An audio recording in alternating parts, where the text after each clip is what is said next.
Hey, folks, how's it going? Hope you're all doing fantastic. Hope you're all having a lovely weekend thus far. Hope you're having a fantastic Saturday. Thanks for hanging out today. Lokestar, David Dempster, James 2, Hazaru, anybody else who's in chat that I missed. I hope you're all doing fantastic. Thanks for hanging out today. So we are flying to Oshkosh virtually.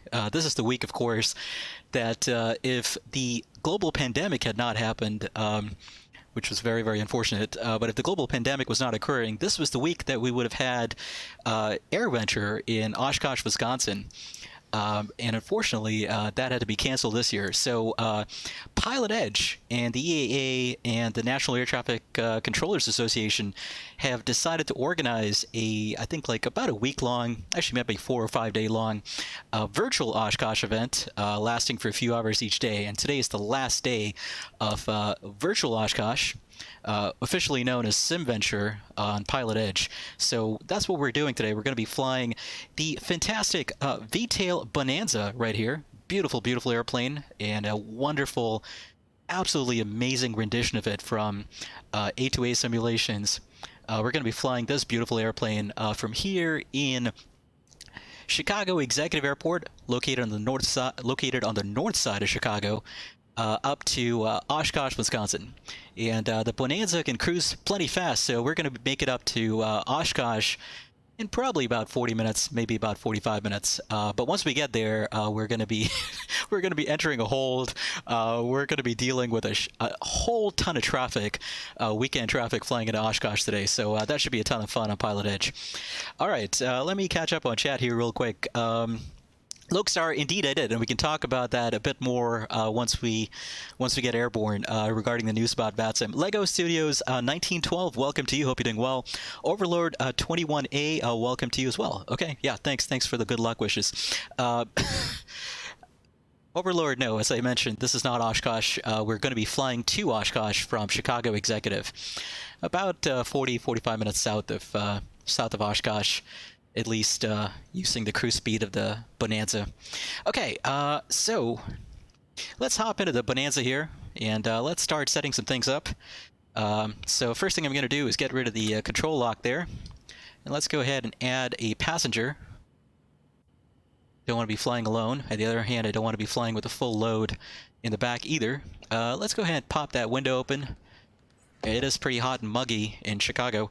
Although, one thing I do have to note is that the NOTAM officially called for us to use the Clear Skies weather preset to make sure that everybody who's flying in to Oshkosh is using the exact same weather on Pilotedge today. So I want to make sure my altimeters have been set to 902 and that I have the Clear Skies preset. That's good. Just made sure to do that. And before we start everything up here, let's go ahead and talk through our flight plan going up to Oshkosh. Okay, I'm just going to pull up SkyVector here so you guys can see what we got going on. Go ahead and pull up my Chrome window, and hopefully that is showing this time. Streamlabs released an update for Streamlabs OBS, and thankfully the Chrome being dark issue has officially been solved, hopefully. So hopefully you guys can see the Chrome window there, and I can talk you through the flight plan. Okay, so here we are in Chicago. This, of course, is a super busy Class Bravo in real life. And Chicago Executive Airport, where we're located, is on the north side of Chicago. It's a few miles north of Chicago O'Hare right there. You can see the big runways depicted on the chart there, or the sectional rather. But this is a Class Delta airport, towered airport, of course, that extends up to the surface, up to but not including, from the surface up to but not including 3,000 feet. In the sim, because Pilotedge does not have coverage in this part of the country, officially all this airspace is not Bravo or Delta. It's Class G, essentially. It's it's uncontrolled airspace. So we're going to treat it as uncontrolled field. We're going to tune in the right frequencies for Chicago Executive, of course, but we are going to treat it as an uncontrolled field. So we're going to depart uncontrolled, and then we're going to head about, let's see, about 113, it looks like, 113 miles north to Green Lake, which is southwest of Oshkosh. And as per the Pilotedge NOTAM, what we're going to do is we're going to enter a counterclockwise hold around Green Lake. And the goal of entering that hold is essentially sequencing ourselves in behind other traffic that are flying into Oshkosh. And essentially what we want to do is establish ourselves a half-mile in trail behind any aircraft that's already in the hold around Green Lake. And assuming by the time we get around the hold here that we are a half-mile in trail behind the person in front of us, we're going to continue on to Ripon, which is right there.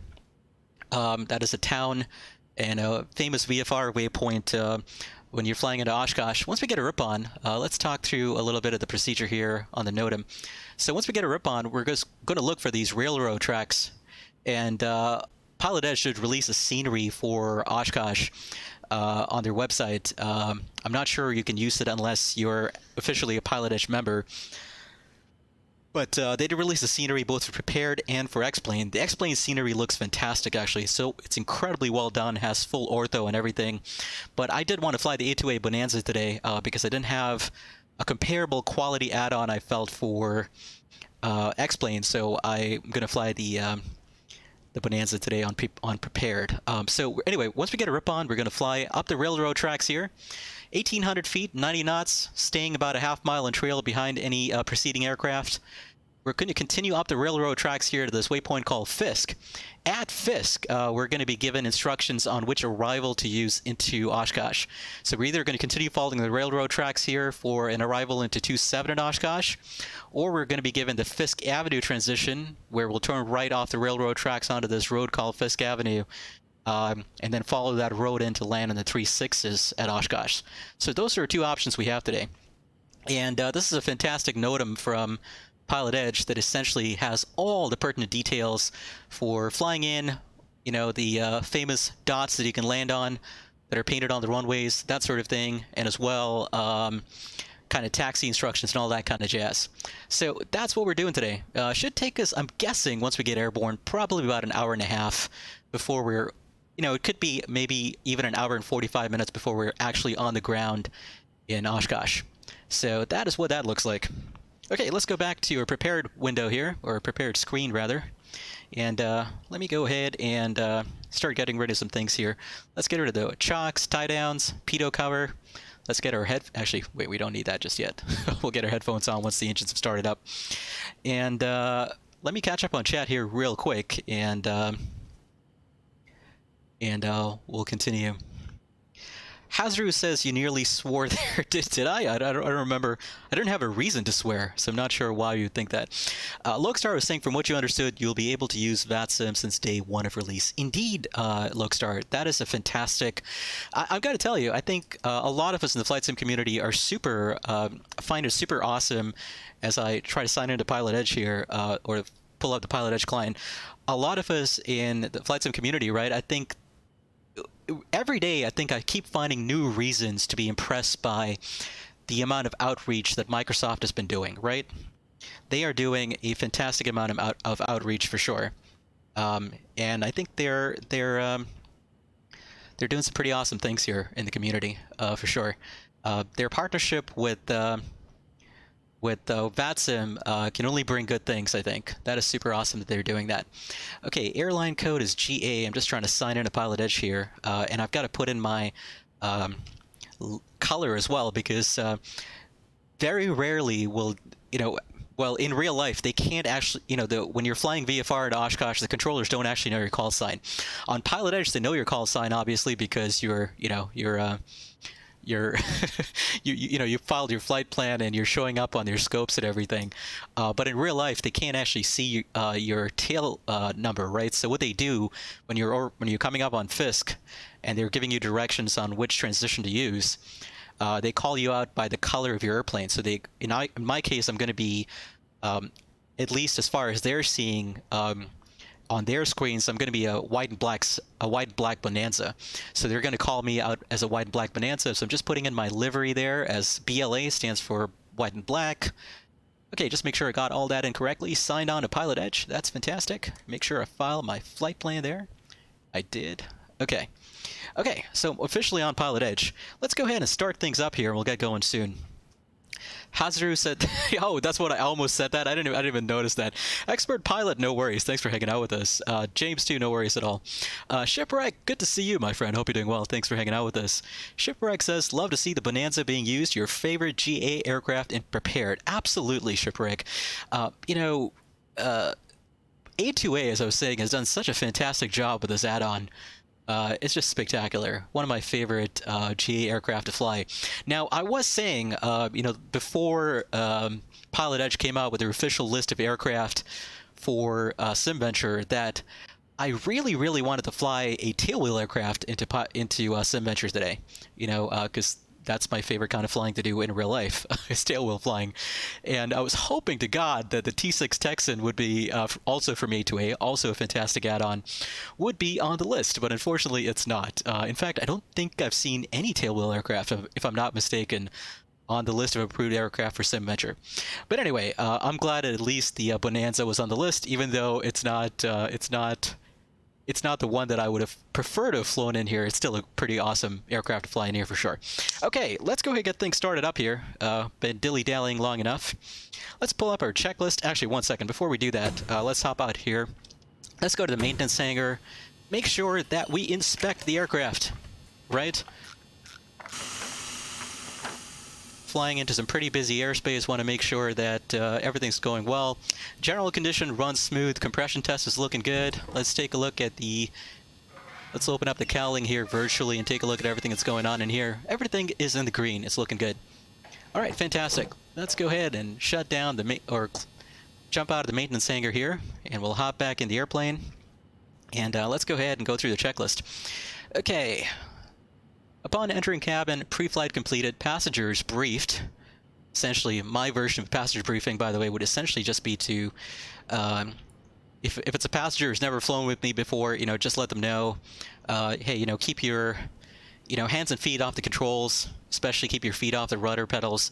You know, make sure that, just going to set my parking brake there. There we go. You know, make sure that, you know, we're both on the same page in terms of who's flying at all times, that sort of thing. And, I'd, of course, if it's somebody who's never flown in a Bonanza before, I'd instruct them how to open up the door in a hurry in case of an emergency. That way they can get out. If I remember correctly, yeah. So the Bonanza, just like the Piper, Warrior, Arrow, Archer, etc., has the door on one side. So essentially, if something happens that requires an emergency landing or whatever, or requires us to evacuate the aircraft in a hurry, the passenger has to get the door open, because that's the only door in the airplane. There's no door elsewhere. Okay, anyway, passengers are feeling sufficiently briefed, hopefully. Seatbelts, shoulder harnesses on. Flaps are up, radios off, circuit breakers are all in. Circuit breakers are all modeled, by the way, by A2A. Something that, if you didn't know, you can actually pop these circuit breakers out, which is pretty cool. But all the circuit breakers seem to be modeled. Anyway, all electrical switches are off. There we go. Rotating beacon can come on. Let's get... Actually, we can leave the nav lights off for now. Fuel selector is set to the desired tank. Just like in the Piper aircraft, the Warriors, Arrows, Archers, etc., you do have to remember to switch tanks during the flight. So I'm going to set it to the right tank for now. We'll switch to the left tank. Actually, you know what? Let's keep it on the left tank for now. And once we're airborne, we'll switch to the right tank, and then we'll switch every 20 minutes or so. Okay, and gear switch is down. Let's make sure it is. There we go. Gear handle is down. All right, engine starting checklist. Mixture full rich, prop full forward, battery and alternator switches coming on. Okay, check gear lights. All gear lights are showing 3 green there. And let's get the throttle full forward, just in order to get some fuel primed in the system here. Okay, fuel pump on until we get a fuel flow indication. There we go, it's in the green. Let's bring the throttle back to a crack position, about 1/4 of an inch or so. And who do we just get subscribing? Gary Hawkinson, thank you so much for the high-speed flyby. Welcome on board. You're welcome to hang out as long as you want. Thanks for hanging out with us today. Okay, we've primed the engine there. Throttle is cracked about 1/4 of an inch. Mag start switch to the start position, and let's go ahead and start up the engine. See if we can get it started. Start up the engine, rather. I'm so used to flying multi-engine jets or multi-engine aircraft in flight sim that I'm always saying the engines, plural, on stream. Anyway, let's go ahead and start this up. Okay, max to start. There we go. Nice, smooth startup on the engine there. And we do have oil pressure, very important to check. Oil pressure is rising into the green. And let's go ahead and lean the mixture just a little bit there. Probably pull it back to about that position is good. You always want to lean the engines just a little bit when you're idling on the ground, so that you don't, what do you call it? You don't accidentally, you know, foul the spark plugs or something like that. Okay, now lights can come on. And let's go ahead and turn on the avionics master there and make sure the cowl flaps are open. They are. Okay, engine started checklist complete. And before we proceed any further through the checklist, let's go ahead and set things up on our GTN 750 unit here. One thing I'm going to do here real quick. Unfortunately, there's some private license-related information shown on there, so what I'm going to do is switch to a different screen here just for a moment. Okay. Give me a second. I'm just going to switch to this screen just for a moment. Make sure that screen is showing before I clear the license information that shows up on my GTN unit. There we go. Just going to clear that. And let's go back to prepare screen. Yeah, I don't get why the Flight 1 GTN needs to show that information, but it does, so there we go. It's annoying. But hey, it is what it is. Anyway, back to this screen. Let's go to flight plan here, and I'm going to put in Ripon, R-I-P-O-N there. Let's put in FISK after that. F-I, there we go. And after FISK, let's put in Oshkosh. There we go. All right, and let's check out the... just going to go to my ForeFlight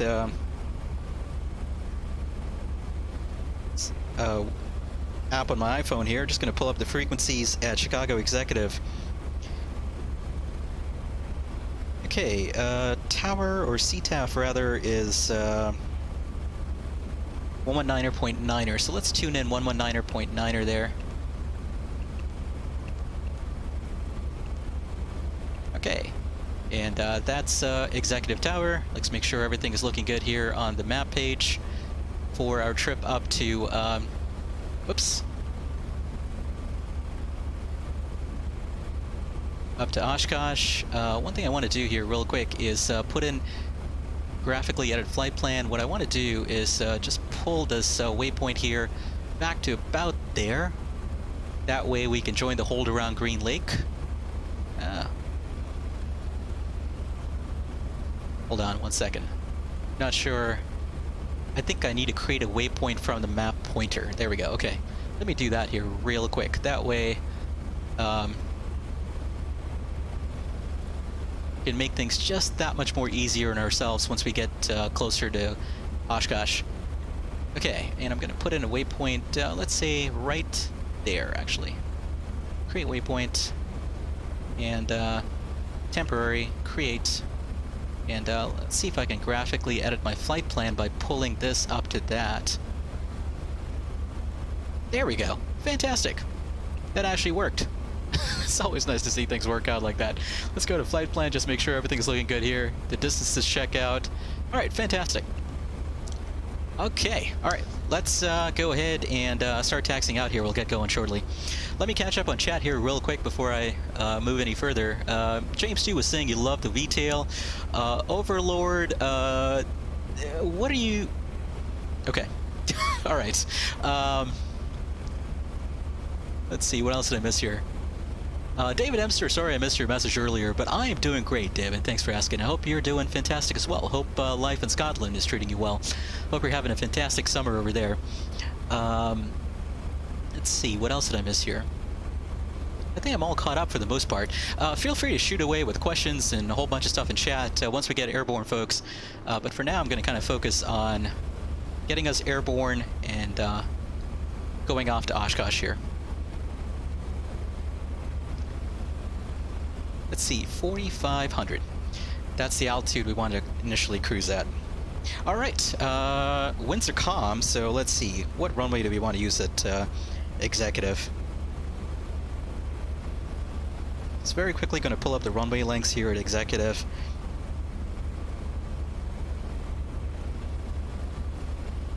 There we go. Okay, we can use 1230. That's not a problem. Or we can use 34, actually. Yeah, so if we want to use 34, we just got to taxi via Alpha Delta to hold short of 34. Okay, that's not a problem at all. Let's just quickly go into the top-down view here. And let's see, I wanted to go up to runway 34, which is right there. So 34, basically what I'm going to do is go straight ahead, hang a left onto Echo, right onto Alpha, right onto Delta, Delta to 34. So that's what we're going to do. Okay, let's get going. David Dempster says, "Don't sound surprised, you're a professional." Indeed, I am. I am a professional. I'm trying to say it in the voice of John Cleese, but I'm failing miserably. I'm definitely not a professional there, David. I am a weekend warrior, private pilot. Morgan Thomas, welcome on board, Morgan. Hope you're doing well. Thanks for hanging out with us. Morgan was saying, "Love your wits, always a bit more interesting than normal two-blinders. You like the variety." Absolutely, Morgan. So I am a GA aficionado in real life as I get my headset plugged in here. Forgot to do that. I've got the Bose A20s in real life, and this is like a nice little thing I like to do, by the way. whenever I fly in the A20s, I like to turn them on so you can hear the difference between the headsets on, the headsets off in real life as well. Never get enough fun and enjoyment out of that. Okay, let's go ahead and squawk Charlie here. Altitude reporting, and I'm going to do the same on Pilotedge as well, because my GTN 750 unit is not connected to the Pilotedge client, so I got to do that in both areas, both here and in the Pilotedge client. Okay, let's start taxiing out. Parking brake being released, and let's go ahead and start taxiing out here. Okay, radios are on for our taxi check. Transponder set to alt. Whoops. Never mind, I actually did not have the parking brake on earlier. I just set it instead of turning it off. Okay, no problem. Okay, altimeter set to 90902. Heading indicator, that's set. Actually, the heading indicator is automatically slaved to the magnetic compass, so that's good. Landing gear indicator, 3 green. Radios, we don't need the ATIS because it's untowered. And the winds are calm anyway. Parking brake is released. Brakes, we did a brake check. There we go. And lights is required. Next thing we're going to do is a run-up check later. Okay, left onto Echo here, then a right onto Alpha. Executive traffic, Bonanza 950 Charlie, Alpha, crossing runway 30 on Alpha to hold short of 34 Executive.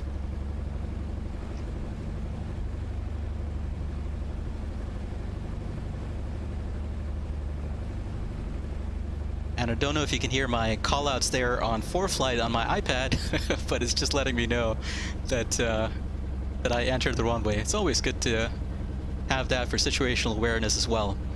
Those ForeFlight runway entry, incursion alerts have saved my butt on a lot of occasions, actually. Okay, right onto Delta here, and then we head down Delta to hold short of 34 right there.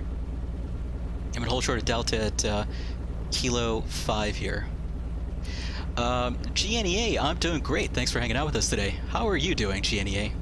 How is life? If I remember correctly, GNEA, you're from Montreal, correct? So I hope life in Quebec is treating you fantastic. If I did remember that correctly. Okay, holding short of 3-4 here. Let's go ahead and do a run-up. All right, let's pull up the checklist once again. Miguel de Oliveira, good to see you. Hope you're doing well. Hola to you, Miguel. Hope life in Brazil is treating you well. Okay, let's do a run-up here. Gonna go ahead and shut that window. Brakes, hold, fuel quantity checked. There it is. Fuel gauges are showing full on both tanks. And we're running off the left tank right now. We're going to switch to the right tank maybe about 5 minutes after takeoff. And let's note the takeoff time, by the way. We're taking off about 9:45 in the sim, so I want to switch tanks probably about, let's call it, actually, you know what, we'll switch tanks at 10 in the sim, when the clock hits 10. And thankfully, we have all you fine folks who are who are in chat, who are flying along, right, or passengers. So hopefully you can provide us provide me a bit of a reminder in case I forget to switch to tanks. All right. Okay, fuel selector set of the desired tank. Mixture set. Let's go ahead and move the mixture to full rich for takeoff and for the run-up as well. Let's go throttle to 1700 RPM. There we go. And let's go ahead and do our mag check. Okay, let's do the left mag check first.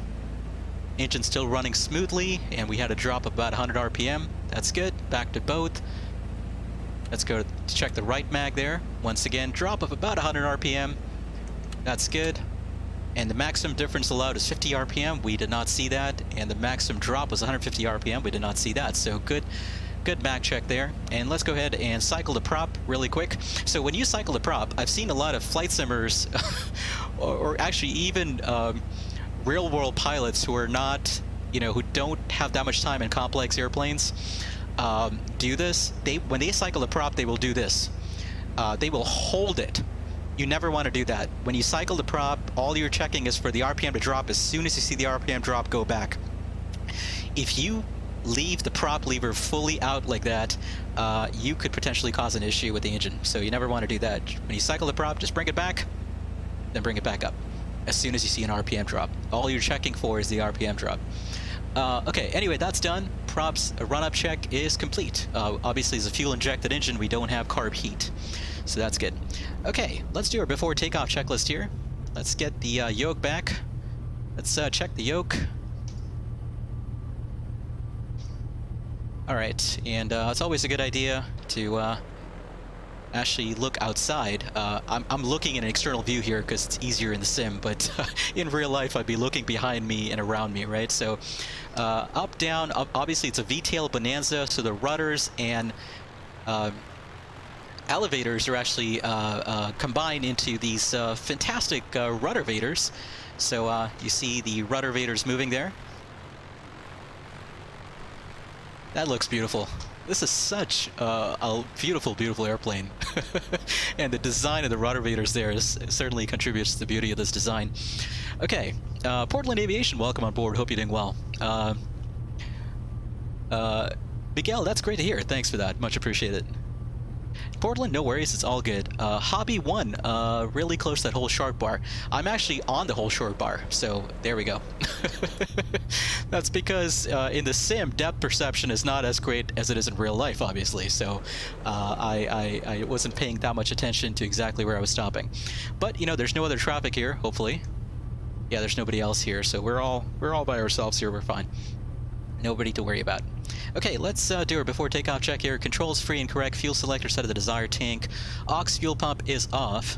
Mixture full rich, or as required for elevation. Full rich is fine. We're at sea level basically here in Chicago. It's just about 600 feet up.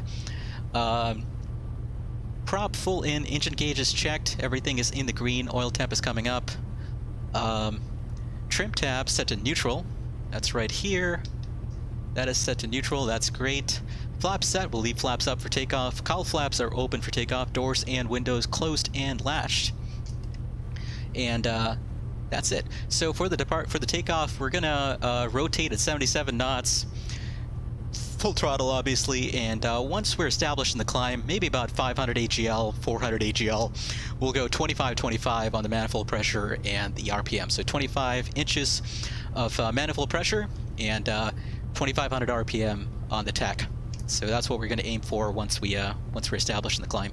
Okay, that's it. We're done. Takeoff checklist is complete.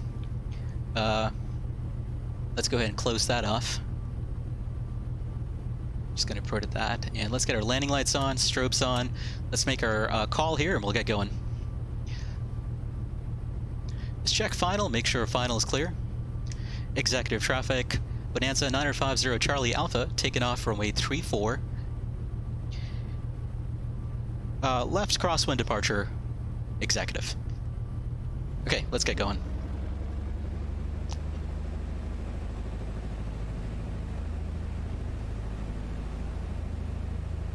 And of course, this is a 300 horsepower engine, so there's a fair amount of torque that the engine generates. We're going to have to get in a slight amount of right rudder there during the rotation and the initial climb. So it's important to note. Let's make sure the weather preset is doing what it's supposed to. That it is. Okay, we're lined up. Let's get going here. Okay, full throttle. Engine gauge is in the green.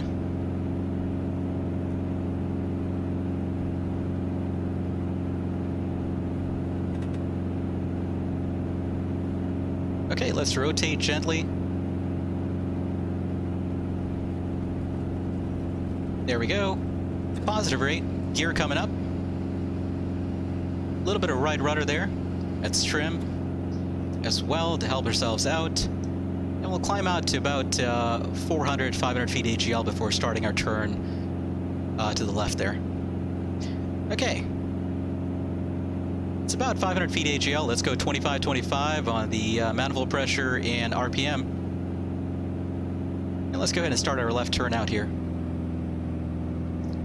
There we go, 25-25, and we'll climb up to 4,500 feet.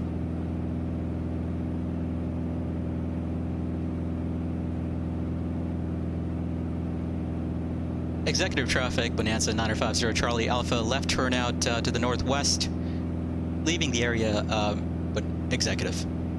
Okay. All right, let's climb on out here. 95, correction, actually, going up to 4,500 feet. I very quickly want to go ahead and switch the CDI there. And I'm going to set the course there to 341.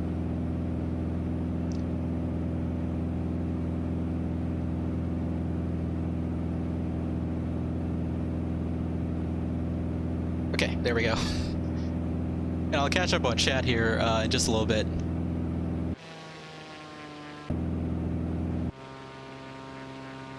All right, say goodbye to the north side of Chicago, folks.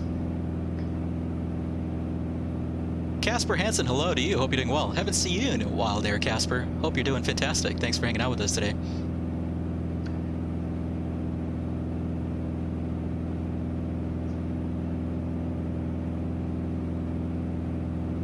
David Dempster says, Oshkosh, here we come. Indeed there, David. Totally. Can't wait. I'm super excited. I'm pumped.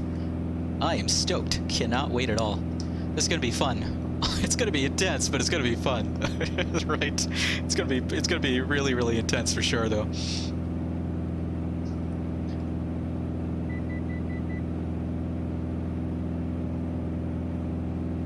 Okay, coming up on 4,500 feet here, and about 900 feet to go. Boy, this V-tail sure looks good. Beautiful airplane. And yeah, you need both a high performance endorsement and a complex endorsement to fly this airplane, of course. The high performance because it's over 200 horsepower, and the complex because it's got retractable landing gear, etc. Okay, coming up on 4,500 feet here. We'll level off. Let me go ahead and turn left here on a course of 341 towards Green Lake.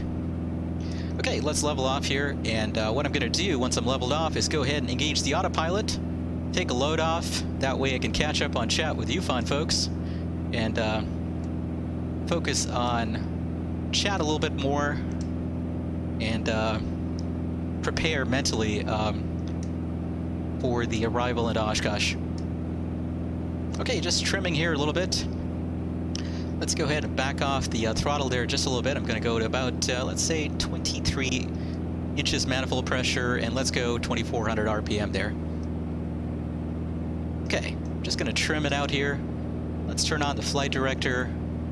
Let's go nav mode, alt, autopilot engage.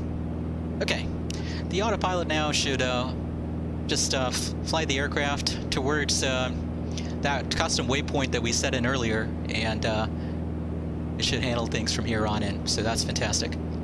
Okay, and we're monitoring guard, obviously. And let's see, I want to just back off the tack, or the RPM, the prop lever there, just a tad to 2,400 RPM. And yeah, this is good. So ground speed right now is a whopping 163 knots.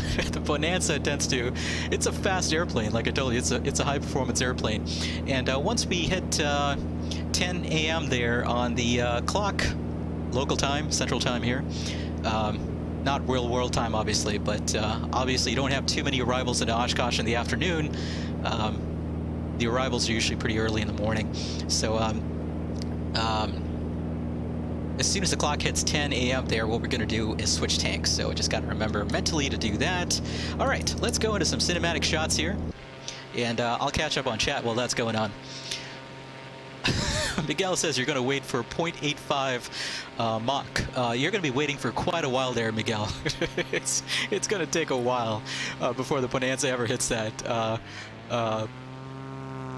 In fact, I think even if we decided to climb up really high and then dive the airplane down and oversped it, I think we still wouldn't hit Mach 0.8 without the aircraft breaking up first. So, you know, there might be several pieces of the airplane that might hit Mach 0.8, but the airplane itself, intact in one piece, would be incapable of hitting that Mach number, if I'm not mistaken. Okay, Lego Studios, no I do not. I stream on YouTube and that's it. Okay, let's see, what else did I miss in chat here? Hauser was saying you picked up the Coronado Cherokee 140 today. Absolutely fantastic aircraft. You wanted something a bit older. Yeah, I know somebody in real life who owns a Cherokee 140, and he loves that airplane. It's a nice old little airplane for sure. You know, it's low performance, right? It's not exactly, you know, 140 horsepower engine. It doesn't exactly give you the same performance that today's 180 horsepower Cherokees do. But he loves that airplane for sure. It's a nice little airplane. Hobby 1 was asking, ever flown the FISK arrival in real life? No, I haven't, Hobby 1. I almost flew into Oshkosh in real life about 12 years ago, I think. So I actually went to college in the Midwest, not too far away from Chicago, actually. You know, let's say within 2 hours of Chicago, I went to college. so the year after I got my pilot's license, which I got in college, me and some friends almost decided, you know, we were planning basically one summer to go up to Oshkosh for the entire week, do the whole camping under the airplane thing. But unfortunately, you know, I had an internship at the same time, and I had some things come up work-related that week that prevented me from doing that. So unfortunately, that did not work out the way I wanted it to. But it would have been super awesome to have done that, though. Yeah, so that's one of the things I haven't done yet in real life. It's still on the bucket list. I do want to fly into Oshkosh and do the FISK arrival in real life for sure. Portland Aviation is saying VFR looks fun. You'd better actually learn the terminology for when MSFS comes out. Portland, so VFR, right? It's when you say terminology, do you mean in terms of phraseology for ATC communications and that sort of thing, or what are you referring to when you say terminology? But you know, it's less about the terminology. It's more about, you know, learning the rules of the road, right? Regulations, that sort of thing. Cloud clearances. You know, airspace entry requirements, you know, right away, that sort of thing. That's what's a lot more important in VFR. And also, you know, like visibility minimums in different classes of airspace, that sort of thing. That's a lot more important when flying VFR. In VFR, right, typically, unless you're in controlled airspace, you're not talking to anyone. You know, the only people you're talking to, unless you're in controlled airspace, typically are if you're in your, you know, pattern at your local airfield and it's an uncontrolled airfield, you're making, you know, radio calls, you know, to let people know where you are in relation to the airport, where you are in the pattern, if you're established in the pattern, things like that, and what your intentions are. But you know, terminology and phraseology is a lot less important, I think, in VFR than kind of rules of the road, right? Regulations, airspace, things like that. Just trying to look through the NOTAM here real quick because I wanted to pull up my frequencies for when I get into the hold at Green Lake. FISK approach 120.7. Okay, I'm going to set that. And what is the ATIS frequency for FISK? I'm trying to remember. Oh, 125.9. Okay. Okay, there it is. We're at 10 on the clock there. I promised we'd switch tanks. So let's go ahead and switch tanks. Just to make sure we know what fuel flow is looking like. That's good. Let's go ahead and switch tanks. Okay, switch to the right tank. Fuel flow is still looking good, so we'll switch again once we get to 1020. All right, and one thing I forgot to do, really kind of important, let's go ahead and lean the mixture here. So just going to reference the EGT there. Just going to lean the mixture until I get to peak EGT, and then I'll probably enrich the mixture so that we're running rich of peak. Okay, there we go. That was peak there. You saw the engine running rough, so we'll enrich it now for about maybe about 25 to 50 C rich of peak there. Okay, that's looking good enough to me. Engine's still running smoothly, and what I wanted to do was go ahead and put in 125.9, which is the ATIS frequency for Green Lake and Oshkosh, actually. So that way when we come up on Green Lake, we can pick up the ATIS and see if there's anything going on. And I'm going to tune in FISK approach there, 120.7, and let's cross our fingers and say we're going to get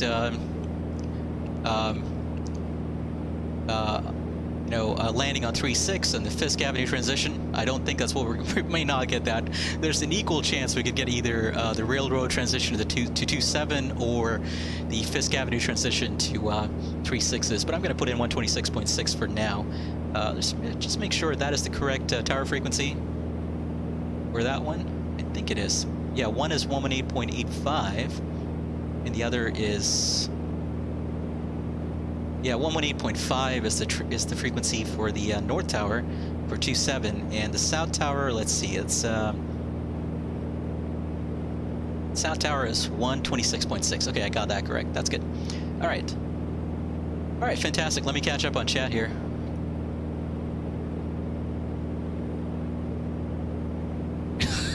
I'm still cracking up about David Dempster saying you're a professional. I'm just kind of, actually, it's not John Cleese. The voice I was thinking of was not John Cleese. It was Rowan Atkinson, right? Rowan Atkinson saying, "I'm a professional," right? so that's what I was hearing when David Dempster said, "You're a professional. You're a professional." In Rowan Atkinson's voice. Okay, let's go into cinematic shots here. Actually, one thing I wanted to do, let's close the cowl flaps. I should just go through the checklist here. Always a good idea. Okay, we did our climb check earlier, right? To make sure to set fuel flow. And for the cruise check, cowl flaps closed. Power set, RPM as desired, between 2100 2500 RPM, and mixture set as well.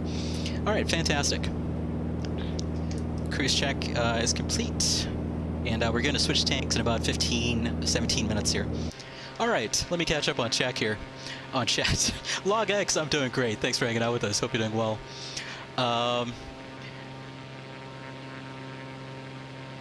Hobby1 was asking, what do I fly in real life? Hobby, I fly mostly tailwheel aircraft and gliders as well in real life. So I fly a Super Cub, Citabria, and gliders as well. And of course, I'm part of a flying club. So when a tailwheel aircraft is not available, I fly your typical 172 Warriors, etc. So yeah, just depending on what's available, what I'm in the mood for. But my preference is tailwheel. That's what I fly in real life for the most part. Portland Aviation was saying, yeah, phraseology, there you go. And Portland was saying, also don't know how to read VFR charts. Oh yeah, that's another important one there, Portland, for sure.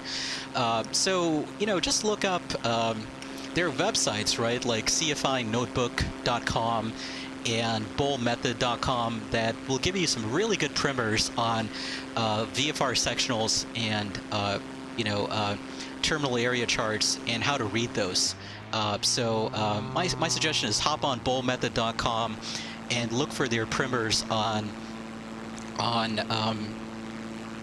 to read VFR sectionals and how to interpret, all the, obviously, all the stuff that goes into a sectional, right? But VFR sectionals, once you start getting used to them, they're not that hard to read.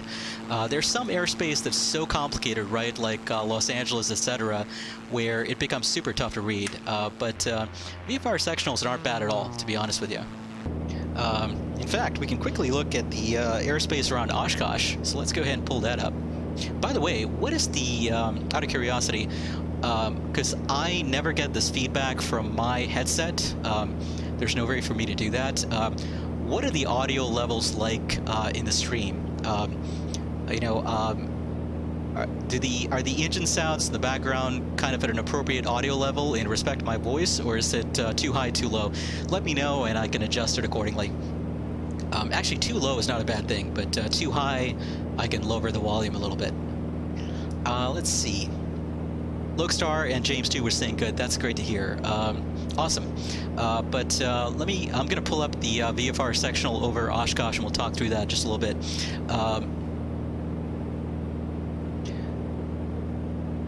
Miguel or Hazaru was saying you don't think even in bits you'd make 0.85 Mach. Its terminal velocity is probably much less than 0.85. You're probably right there, Hazaru. That's my guess as well. It probably is less than 0.85. I was just being optimistic that maybe pieces of us could reach that, but probably not. You're right.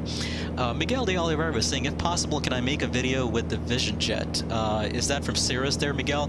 I don't have a good add-on for that, Miguel, so probably not. If there's a high quality add-on for that, then I probably would.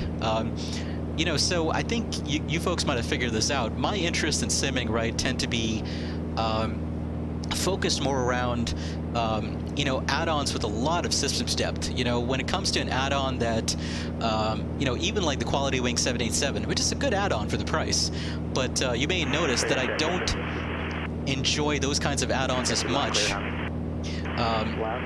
Because, and you can hear we're picking up FISK approach there. Let's see if you can pick up the ATIS. There we go. Starting to pick it up. But we'll stay off that for now.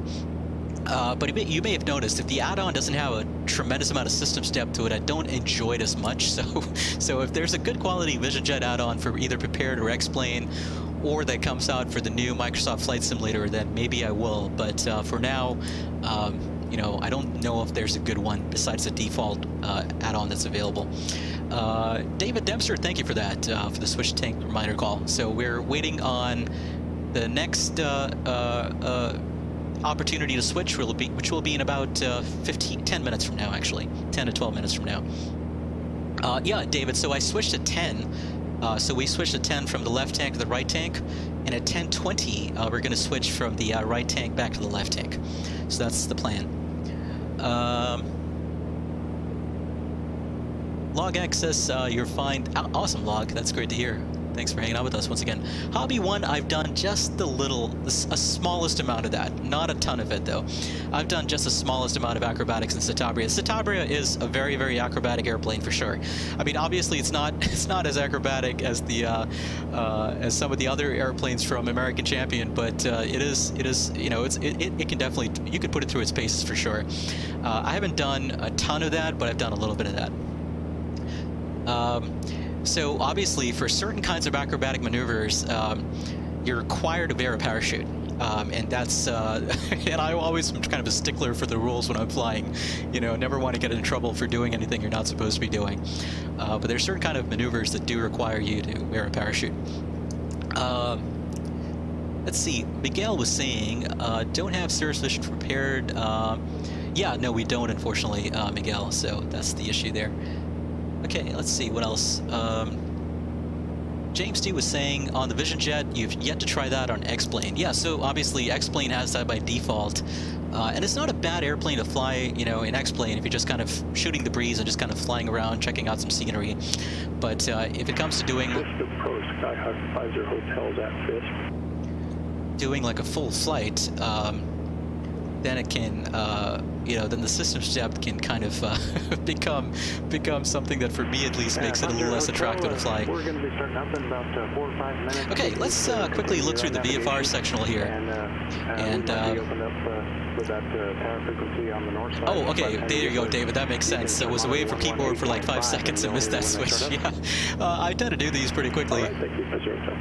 Okay, let's, what did I want to do? I wanted to go ahead and pull up the VFR sectional here for Oshkosh, and we can very quickly talk about interpreting at least this sectional, because it's not that hard to interpret at least, some sectionals, or some sections, rather, of,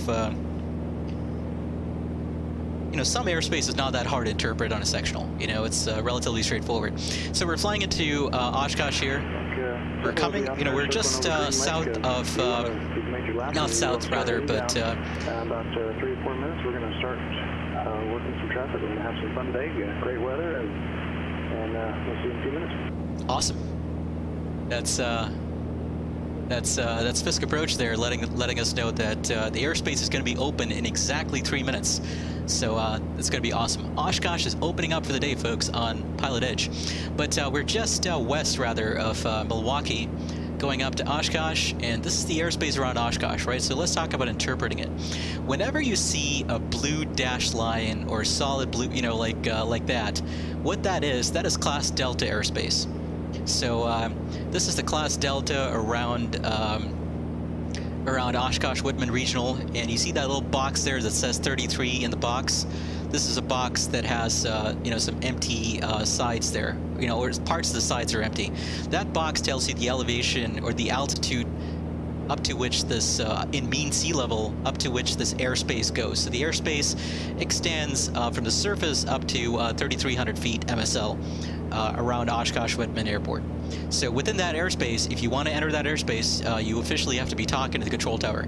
Otherwise, you cannot enter that airspace. Now, one of the nice things about Delta, of course, versus Bravo, Delta and Charlie are both the same way. All you need to do to enter Class Delta airspace as a VFR airplane is establish two-way radio communication, and then you can enter. If you go to a Bravo like Chicago, that we departed from earlier, right? In real life, Bravo airspace, if I'm entering Bravo airspace, I have to get explicit permission from the controller to be able to enter Bravo airspace. Otherwise, you're officially in violation there.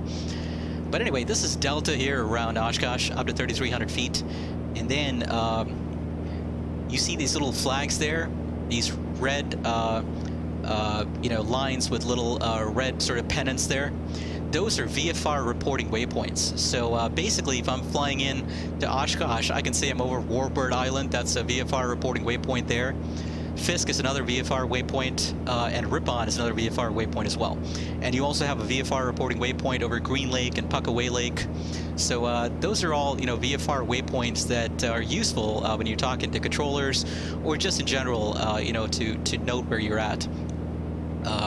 Those are usually waypoints that are easily distinguishable from the air and are well known to the controlling authorities that provide ATC services in this area, and well known to local pilots and things like that, right? So good afternoon, everybody flying into Oshkosh. Beautiful day for the fly. Winds are calm. Altimeter 2992.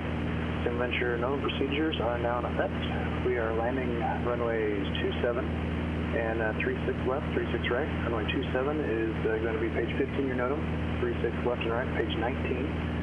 And just continue up the railroad tracks. Need you at 1,800 feet and 90 knots. If you can't go that slow, climb up to 2,300 feet and 135 knots. Make sure at least a half mile in trail. Just listening to FISK approach there. Southwest of this. Glad you came out today, and we'll talk to you soon. Awesome. Okay, Oshkosh or SimVenture is officially open, folks, at Wittman Regional.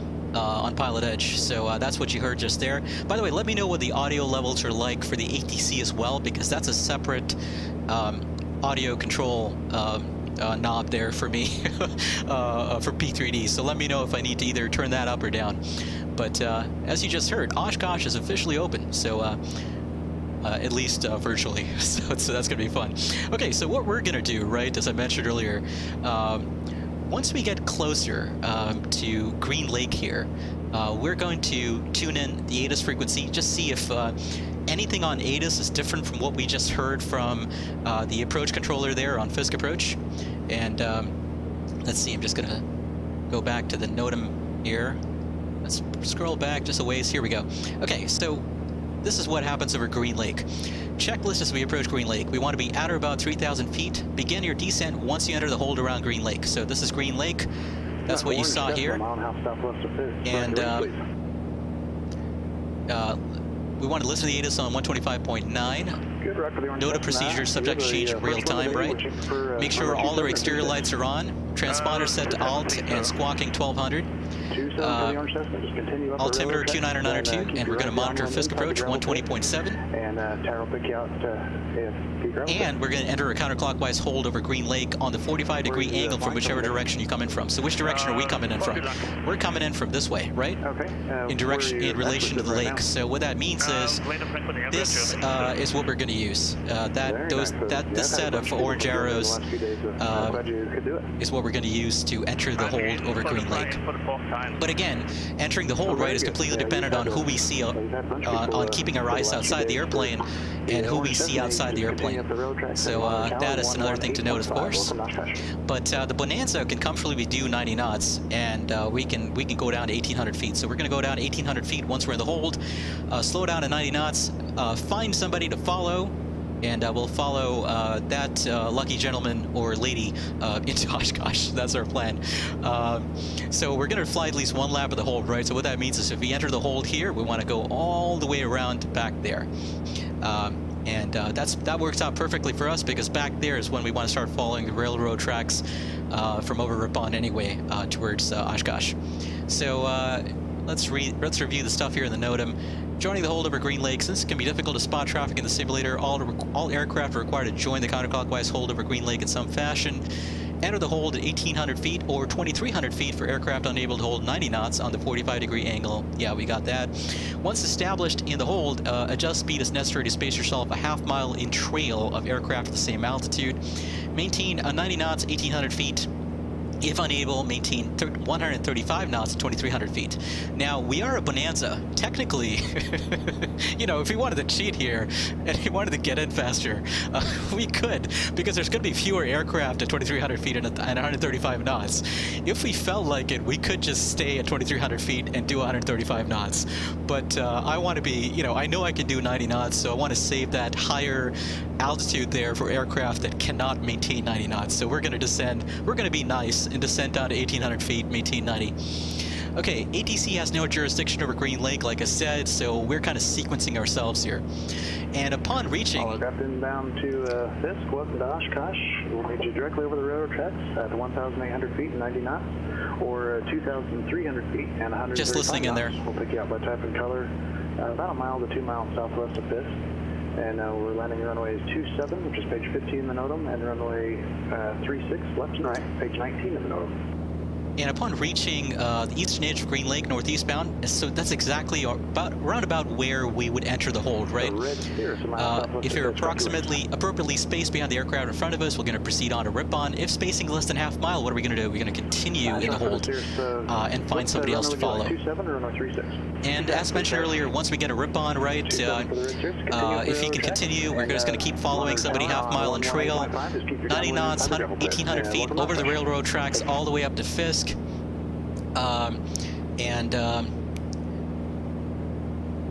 Essentially, we're going to be looking for these sort of, VFR, landmarks, right? So we're going to be looking for the silos, for the railroad tracks, and rip-on, and then we're going to continue following the railroad tracks towards the smokestacks.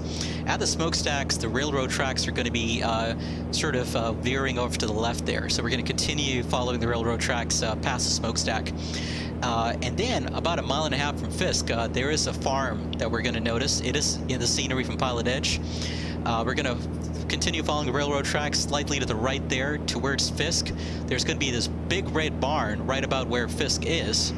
And the road there is going to split off from the tracks. The road is not what we want to follow. The road is actually Route 44 here in Wisconsin. And... or it might actually be County Road 44, I'm not sure which, but anyway, it's Route 44, either Wisconsin 44 or County Road 4, I don't know. Anyway, but the big red barn is what we're looking for. The road is going to split off at this point, half a mile from FISK. Approach is going to call us, tell us to rock our wings, right? They're going to say either call our call sign 9050 Charlie Alpha, Bonanza 0 Charlie Alpha, or they're going to call white and black Bonanza over the railroad tracks, rock your wings. So I'm going to rock my wings, and we can talk through that a little bit, because it's always fun rocking your wings in the airplane. It's a really good exercise, by the way, to teach yourself proper coordination when you're flying a small aircraft. Rocking your wings and keeping the nose of the airplane perfectly lined up with a point that you pick out on the horizon is a great way to develop coordination and develop your use of the rudder when you're flying a small airplane. But anyway, we'll talk about that later. But we're going to rock our wings. That way the controller knows that the person he is talking to is indeed the person that knows the controller is talking to them, right? so at that point, the controller is going to say, good rock, if he liked the wing rock, he or she liked the wing rock. And at that point, is going to, they're going to say either continue down the railroad tracks for runway 27 or break off, or, turn right for the Fisk Avenue transition to the 36s. So that's what's going to happen there. So big red barn, either going to continue down the railroad tracks, monitoring tower 118.5 for the 27 transition via the railroad tracks, or we're going to turn right onto Fisk Avenue, which again is not the same thing as Route 44, right? Really important for me to keep that in mind. Fisk Avenue goes directly east-west. Route 44 goes about northeast there, so that's another way for me to know the difference. And I'm going to use the big red barn as reference there. But if you get the Fisk Avenue transition, we're going to monitor tower 126.6. Making sure, once again, not to confuse the two here. And at that point, we're going to switch to tower. And once we're over I-41 there, what's going to happen is that tower is going to tell us what runway to land on and which dot to land on, right? So there are dots painted on the runways. That way, so on runway 27, you have a white dot, green dot, orange dot. The white dot is not in use today because we're only landing on 27. But you can actually land aircraft simultaneously, so you have two aircraft on the runway at the same time. So you could have one aircraft land on the green dot and other aircraft land on the orange dot. So that's why they have those dots there. And they have special approval for Oshkosh, right, to allow more than one aircraft on this very long runway at the same time. But if you land on 27, we're going to taxi off onto the grass. If you land on 36, we've got on 36 left, we've got a purple dot, a yellow dot, pink dot not in use today, blue dot not in use. And if you land on 36 right, we've got the green square and the red square. Let me very quickly here check on how far away we are. We're about 30 miles here from Green Lake. Okay. So I'm going to switch back to the P3D screen here in a second, so that we can focus on flying the airplane in here once we're ready. But the screen went blank for a second there because I switched back to my P3D screen momentarily. Should be coming back to the Chrome window in a second, hopefully. Let me know if it's not. Is it still blank, the screen? Hopefully not. But anyway, we've got the green square, red square, purple dot, yellow dot. And if you land on the 36s, we're going to taxi down to Papa on 36 left. Otherwise, on 36 right, we're going to taxi down to Street 1, angle left on 23. Oh, it's not back yet. Okay, still black. You know what, let's switch to the P3D screen in that case, because I'm done kind of reviewing stuff here. We're going to switch back to the P3D screen. So hopefully that comes back at least. There we go. Okay, at least that's working. Yeah, sorry about that. I'm not sure why it's black. Let's see. Wouterbach, hola to you. Dutch 3D Pilot, good to see you as well. I know I missed a ton in chat here, folks, but just kind of reviewing the NOTAM there real quick. I think I got all the information I need. I'm not sure why my Chrome window in Streamlabs is acting up again, but hey, it is what it is. We don't need to reference it anymore anyway, so I got all the information I need for now. Okay, we're within 30 miles of Green Lake here, actually 25 miles. What I'm going to do is go ahead and switch the ATIS frequency here, and let's pick up the ATIS. FISK approach on 120.7 for runway assignment and frequency. Aircraft on the FISK Avenue transition can expect the runway assignment from tower. Runway 27, arrival exits the runway to the right. Aircraft landing runway 36 left or runway 36 right, roll all the way to the end of the runway.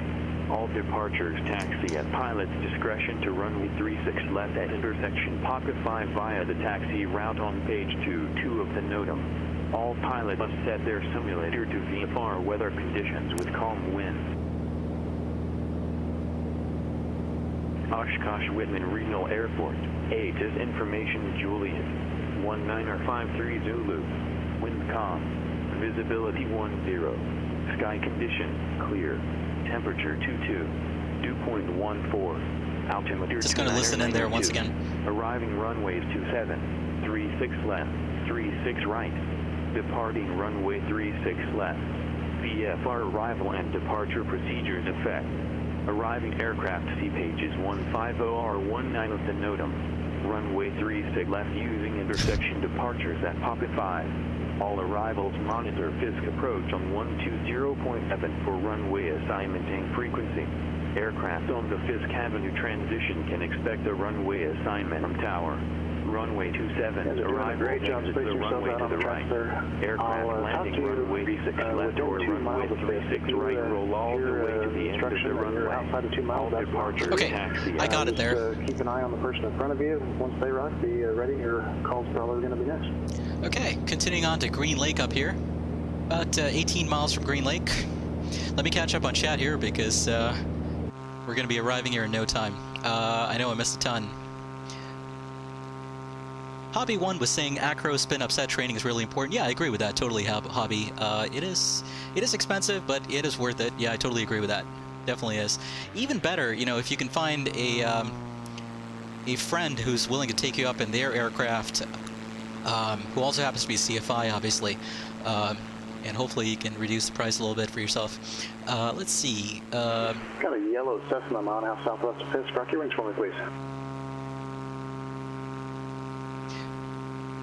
Lookstar and Yeah, James that's a were nice saying, shot never for thought you. the We're thermal going to runway simulation should be 36 interesting. We don't get a stock today. glider. Yeah, Right so the turn, thermal heading directly over simulation FISK in, and, just follow that you know, at the weather 1,900. Just make engine, sure you don't and descend by until you're past extension, the I'm guessing the interstate. thermal That'll put you out around simulation the interstate. in the new flight simulator should certainly be something that could be very, very interesting for sure. You know, that would be super awesome. Right So, yeah, now, so you can start that I use a turn. program There you called go. Good job Condor, there. which we're going You to can monitor do a tower stream on at some point in the future, 126.6. Welcome, Oshkosh. near 36 future, actually, miles hopefully, south of actually within the next couple of weeks. but you know, Condor does a masterful job of simulating thermals, you know, how clouds develop and thermals develop and mature and eventually dissipate, that sort of thing. So hopefully, MFS has a similar sort of simulation. That'd be awesome. Hazard was saying, same here, system step is everything. You love the Learjet 35 video and the detail of the add-on so much you went up. Awesome, Hazard. Yeah, it's a great add-on. I hope you enjoy it. Thanks for letting me know that. It's a great add-on. Hopefully you do enjoy your time with it. It is super, super challenging to fly for sure, but it is a fantastic add-on. Okay, you can see all the traffic here already that we're picking up. That are flying into Oshkosh. It's a super busy day. I was looking at the Pilotedge website, and it looks like they have 111 aircraft at the moment that are signed on, and I'm guessing most of them are flying into Oshkosh, so it's going to be super busy already, even though the event just started like 14 minutes ago. So it's going to be super busy. Let's see. Lev Furlan Nosan, welcome on board. Will we be able to watch the stream? Yes, Lev Furlan. So sorry I missed that earlier, but the VODs of my streams are available under my playlists. I usually unlist my streams because I don't want them clogging up, you know, my list of videos. But if you want to watch prior streams, all my prior streams are under my playlists. You look up a playlist called Boarding Now, the Boarding Now series, and all my prior live streams are available there. So you got that. Okay, let's go ahead here and let's start descending a little bit to, let's say, about 3,000, because we're coming up on Green Lake in a hurry here. So let's go ahead and roll our altitude selector down to 3,000. We want to be at or about 3,000 as we come up on Green Lake, and let's go ahead and take it off. Altitude hold there, and let's go ahead and start descending. Red and white Cessna, mile southwest FISK. Rock your wings, please. And we'll descend down to 3,000 feet. And let's go ahead and get the mixture full rich here. Let's go ahead and do our, actually we don't need to do the approach landing check, but we can do the descent check later. Cessna, there we go, good rock, thanks. So continue up the railroad tracks for I'm going to go to about 2,500 RPM there. Right downwind there we go. Of the gravel pit, and you can monitor tower on 118.5. And we'll descend gradually here down to about 3,000 feet as we come up on Green Lake. And by the way, sorry to kill your immersion, but I do have, it's so hard, unlike real life, to see aircraft in the sim. It's just nearly impossible for me.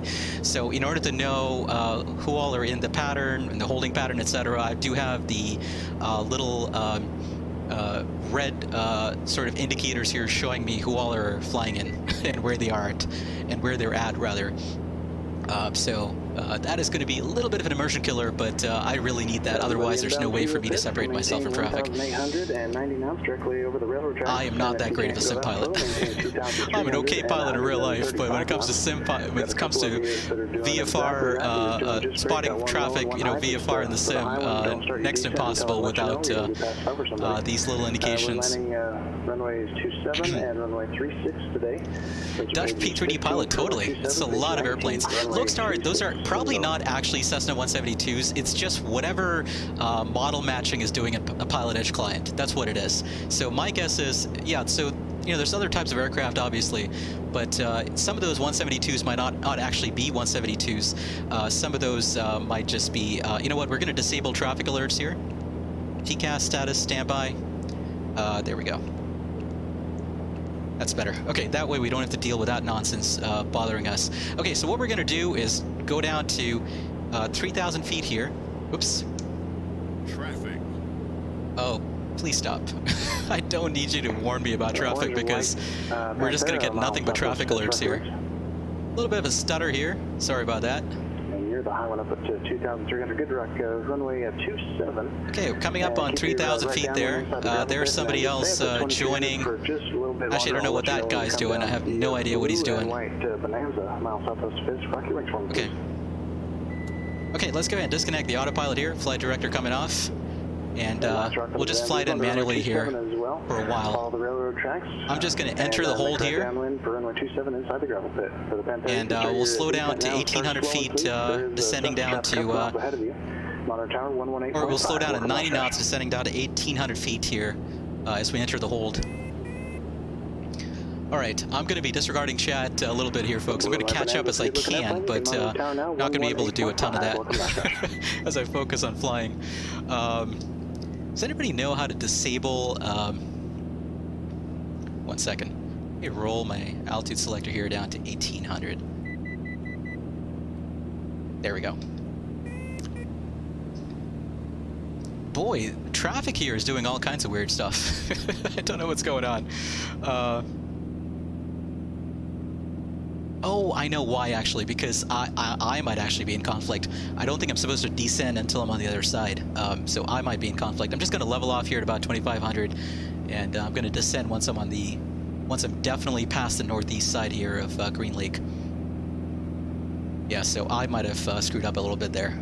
I don't think I'm supposed to descend down to 1,800 until I'm on the other side, or at least past the northeast, tip of Green Lake there.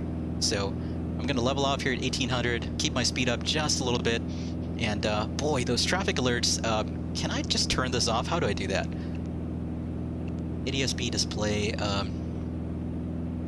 oh boy, that didn't help at all. 1 second. Let me just very quickly try something here. Altitude filter, no.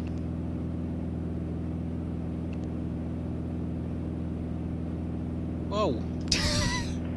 Too much going on here. Joining the FISK arrival inbound to Oshkosh. Got a great day to go flying today.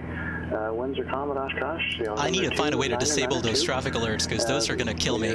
those are going to be annoying to deal with. Okay, we want to find somebody to follow here. We might end up following that Cessna, although that Cessna is flying way too close there. He's flying right over the lakeshore. You're supposed to be flying slightly off. Slightly off to the right side of the shore here. I don't know why they're flying so close. We'll pick you up by type and color within 2 miles of FISK. If you hear a call that you think might be for you and you're outside 2 miles... Okay, we'll try and sequence ourselves in here. Dutch P3D pilot, yeah, doing this in VATSIM would be a nightmare. I can't even imagine.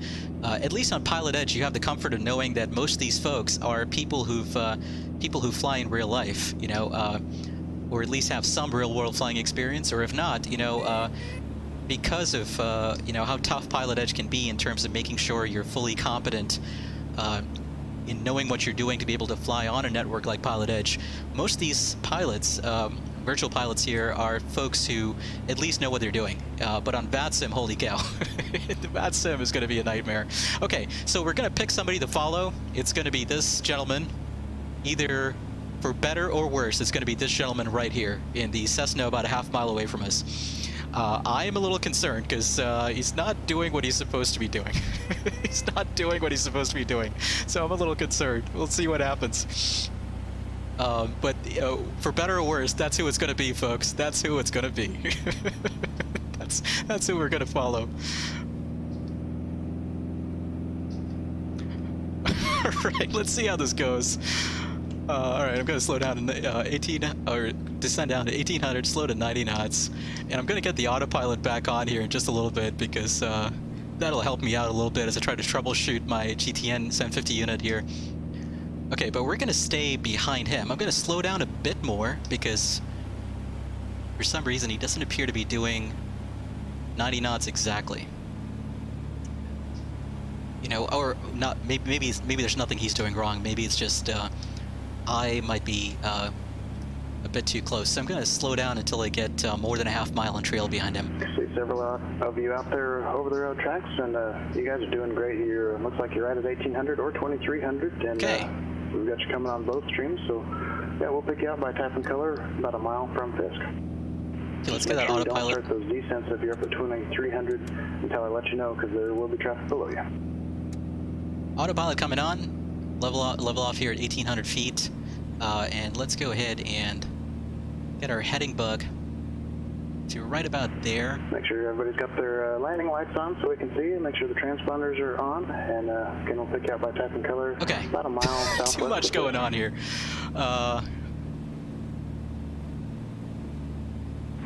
By the way, so I think I mentioned I'm in the alpha for MFS, and oh boy, I got to tell you, I can't wait to do this next year in the new Microsoft Flight Simulator. I actually did this for practice and fun in all 3 flight simulators, and you know, like an X-Plane prepared and the beta, and boy, I got to tell you, I cannot wait until we can do this on Pilotedge next year.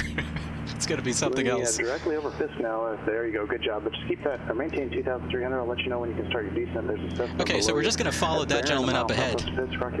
That's going to be the guy, or the gal, whoever that is. Actually, just start that right turn. That's going to be the person we follow in. There you go. Good rock. You just got to hope though that he's following the person in front of him the way he's supposed to. Monitor tower 126.6. Mooney, you can start your descent now, and you can start slowing to 90 knots. Monitor tower 118.5. Got a Panthera, a mile southwest of FISK. Okay, let's follow him in. And for the red and white Cessna the Rock, the moon is no factor for you. Monitor tower 118.5. Welcome to Oshkosh. Panthera, thank you. Just continue up the railroad tracks. You're going to runway 27.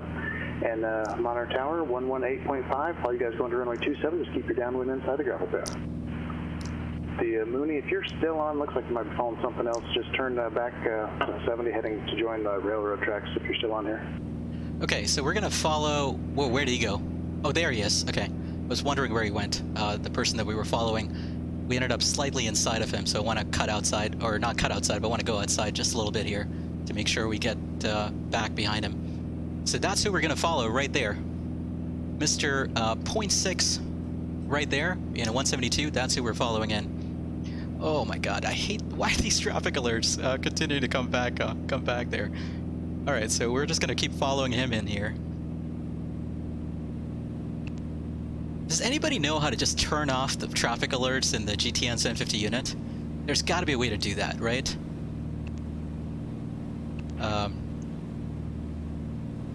You know, one thing I could do, I'm just flying VFR here, I can just completely disregard this, right? Yeah, so stand by. It's a beautiful day up here, winds are calm, altimeter no, that didn't do anything. We're one second. Runways 27, page 15 in the NOTAM, and runway 36, page 19 in the NOTAM. You know what?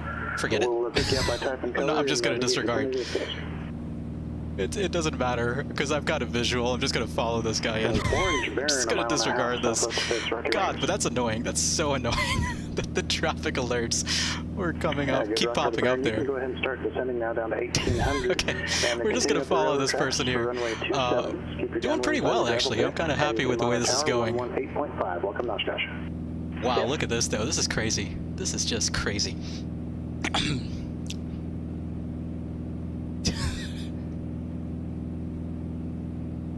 I can't answer that question, Dutch P3D pilot. The terms of the NDA are pretty binding and strict, so I can't answer that question ever, actually, about the alpha or the beta. The only thing I can do is once August 18th comes around, I can give you a straight answer regarding the performance of my system of the official release of MFS, but I can never answer any questions about the performance of the alpha or beta.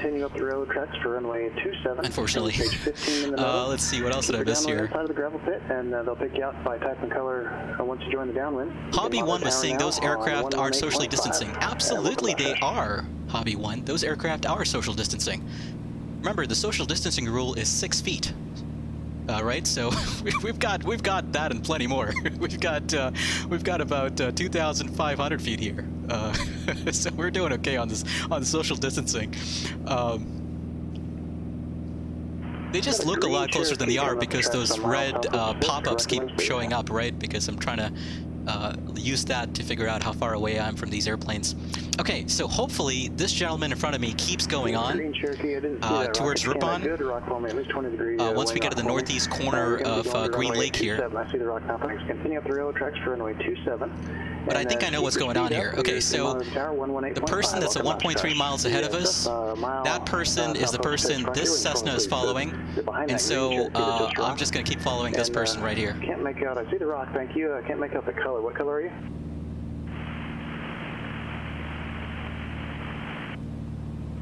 Well, I didn't hear it, but you are Cessna and you listen to me, so you can continue up the railroad tracks, follow that Cherokee, and go into runway 27, Monitor Tower 118.5. Welcome to Oshkosh. I'm trying to listen into FISK approach here as well. So obviously he's not going to be talking to us until we're over Ripon. It's 2,300, about a mile and a half southwest. Or a little past Ripon, actually. Logstar says we've got half a mile of social distancing. There you go. That's exactly right. I've got my tape measure out here, so literally, I've actually got my tape measure out here. Right, you can see the measurement there, right there. So we got the tape measure out. Has anybody seen the PSA there, public service announcement? It's really funny ad from. Was it Bob Odenkirk, right, from Better Call Saul? He was doing this really funny ad on social distancing where he literally pulled out a tape to separate himself from, I think, his wife on the show, which is pretty funny. Okay, anyway. All right. Bonanza, a mile southwest of FISK. Rock your wings, please. All right, so we're doing okay so far. I'm just slightly adjusting my heading here to stay behind this gentleman or lady. I'm not sure who this is. I gotta make sure I don't use any inappropriate pronouns, right? Anyway, boy, this is fun. I gotta tell you, this is intense, but it's fun. It's a lot of fun. Let's see. I wanted to go direct to Ripon here. There we go. All right, okay. So we're just gonna stay behind this gentleman or lady. The person you're following at your altitude at 1,890 knots. If you can't do that, maintain 2,300, 135 knots. Gotta say, Jimmy is a player. There you go, Logstar. You just finished season 5 of Better Call Saul, says Logstar. There you go. Let me see that rock, and very good. Start your descent and I'm sorry, folks. I know that I've completely neglected chat, but that's what happens when you're flying in with 100 of your best virtual friends. To virtual Oshkosh. That's what happens. You're going to continue up the rail tracks runway 27 as well, and you can start down now. Nobody below you. Start descent. See, the one thing that concerns me about this person that we're following is I don't know if he's using a different scenery or a different platform, but sorry, a little bit of a stutter there. That was a big stutter, actually. But every once in a while, these stutters cause all kinds of issues for me. So I'm going to speed up here to try and catch up to this person. And actually, let me one second. Let me check to see who's behind me. Okay, we've got somebody behind me as well. So no pressure here. No pressure, right? I'm just going to speed up a little to catch up to this person. We're following a Robin that's descending at 1,800 now. Got a orange and white Legacy over FISK. Rock your wings. Legacy, nice job. Totally, James, too. That is definitely incoming. Probably not on day 1 of when the new sim releases, but certainly not long after it releases. Hopefully within a week, I'll have like a full checkout video, checkout flight video featuring the new sim. Okay, coming up in Ripon here. Okay, that's good. He's getting back on track there, because I was worried that he was a little too far left of track there, but he's getting back on track. He's going to follow the railroad tracks, it looks like. Yellow and white Cherokee, a mile and a half southwest of FISK. Rock your wings for him, please. Okay. Good job, Cherokee. Continue up the railroad tracks for runway 27, and keep your speed up. You can monitor tower 118.5. The Legacy, you can make you're doing great. Good job. Just continue that left turn about a 100-degree heading. That'll have you set up on. Okay, let me back off here the throttle, get back to 90 knots. FISK again, you can start that descent and monitor tower 126.6. Okay, and I got to remind myself to do a gumps check before landing. And by the way, between Ripon and FISK, we're going to get our landing gear down. That's another thing to remember. That's another thing that was noted in the NOTAM there. Okay, we're just gonna follow this person. The yellow and white. Doing okay. Continue up the rail tracks, going to runway 2. I'm sorry, the white Cessna. White Cessna, start your turn now. Right turn. Yeah, totally. I should be under no issues there, James too. When it comes out, we're under no issues whatsoever. We got no issues with that whatsoever. Red and white Cherokee, a mile southwest of FISK. Rock your wings for me. Boy, I hope we don't get any more of these 3 to 4 second stutters, because that would ruin spacing. Red and white Cherokee, rock your wings for okay, so we're over the railroad tracks, right? Those are the silos here in Ripon. So what we're doing is we're just going to follow the railroad tracks in at this point. Going to runway 27 is going to be page 15 in the NOTAM. Runway 36 is page 19 in the NOTAMs. Everybody's doing a great job. Just Got a good line coming out there up the railroad tracks. Make sure you're at least a half mile in trail of the person you're following. If you can't maintain that, break it off out to the west and return back to Ripon. Find somebody a similar speed that you can follow. We need you at 1,800 feet and 90 knots. If you can't do that, maintain 2,300 feet and 135 knots. The white Cessna going 3.6. If you're still on frequency, talk to me. Looks like a 5 whiskey here. Okay, doing okay. We've just crossed over Ripon. There are the silos there that we just passed over. Holy cow. just look at that. That's crazy. The number of aircraft that are flying in here at one time. You know what's funny? I was just thinking of, I don't know how many Top Gear fans we have on chat, but you know the famous Caravan episode from way back in the day with Jeremy Clarkson, James May, Richard Hammond, of course. But the famous Caravan episode where they finally come around a bend and Richard Hammond looks behind and he sees just how many other cars are behind them because the Caravan is going so slowly. And he's like, oh my God, I can't bear the shame. Right? Look at that. All those people are dependent on us making sure we have adequate spacing. You can monitor tower now on 118.5. Welcome to Oshkosh for the grade. Okay, let's go ahead and get our gear down here. As we go between Ripon and FISK, I'm going to get my gear down. Okay, make sure I got 3 green. And let's get our prop full forward. Let's do our gumps check here. We'll do 2 more gumps checks. One as we turn base over either Fisk Avenue on the railroad tracks, and final gumps check on short final. So gumps check. Gas, oh, forgot to switch tanks. Really important. That's why we do a gumps check, folks. Okay, gas the fullest tank, left tank. Definitely the fullest tank, by far, because way misbalanced on fuel there. See, I knew I was going to screw up something. But anyway, gumps check. Gas, fullest tank, undercarriage, 3 green, down a lot, mixture and prop full forward, and safety harnesses. Gumps check complete. If you guys can't maintain a half mile in trail spacing, then do like the Cessna did. Just make a left turn out to the west and return to Ripon. Find somebody that you can follow, similar speed. We need you at 1,800 feet and 90 knots. And if you can't do that, 2,300 feet at 135 knots. Okay, we're doing okay so far. Nice line coming up the railroad tracks now. I'm going to call you out between 1 mile and 2 miles from Fisk. So if okay, let's go ahead and disconnect the autopilot here. That call is not for you. Just be watching for the person in front of you. When they rock, then you're going to be next. And I'm just going to fly it manually from this point forward all the way in.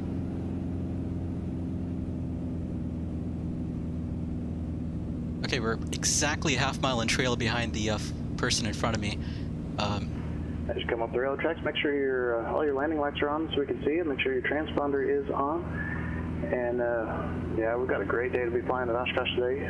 Landing runway 27, page 15 in the NOTAM, and runway 36, page 19 in the NOTAM. Pick you out by type and color in the vicinity of this. And I'm sorry, folks. I know I'm disregarding chat. Just too much going on.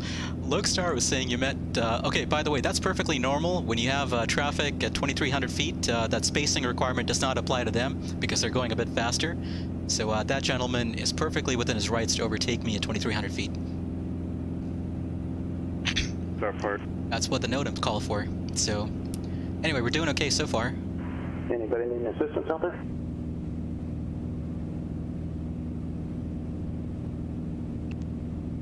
Okay, we're about 3 miles from Fisk here. We're gonna get a call relatively soon, hopefully. Boy, I wish these traffic alerts would just stop. There's gotta be a way to turn these off in the GTN unit. Got a blue Cessna. If you can pick your speed up as much as you can, about 1 mile southwest of Fisk, rock your wings for me, please. That's him. The person in front of me just got called up.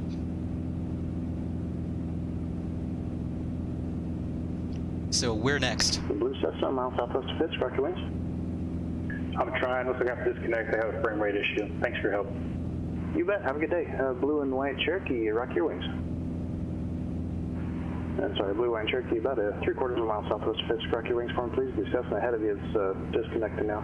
Got a white and a gray Baron, about a half a mile southwest of Fisk. Start a right turn for me, about a 9-degree heading, join Fisk Avenue. I'm going to send you to runway 36. Start a right turn now for the Baron, and good job. I see that turn. You can start your descent once you are over Fisk Avenue. Monitor Tower on 126.6. Welcome to Oshkosh. For the Cherokee, just continue up the railroad tracks for runway 27. Monitor Tower 118.5. Got a red and white Cessna, half mile southwest of Fisk. Rock your wings. A red and white one, a half mile. Got a red one behind them. So I'm not talking to you. Good job. For the red and white Cessna, continue up the railroad tracks for runway 27. And Monitor Tower 118.5. They got the Cessna, a red Cessna behind them. I see you rock, and go ahead and rock again, make sure I got you. For the blue and white Mooney, start a right turn now, join Fisk Avenue for runway 36 up at 2300. Start a right turn now for runway 36 for the Mooney. And for the red Cessna, Monitor Tower on 118.5. Got a black and white Bonanza, half mile southwest of Fisk. Rock your wings for me, please. You're at 1800. That Mooney, just keep that right turn coming around, join Fisk Avenue. A little too aggressive on the wing rock there. 100-degree heading now to join Fisk Avenue. The maintenance frequency, good job. I see the turn now, and you can start your descent.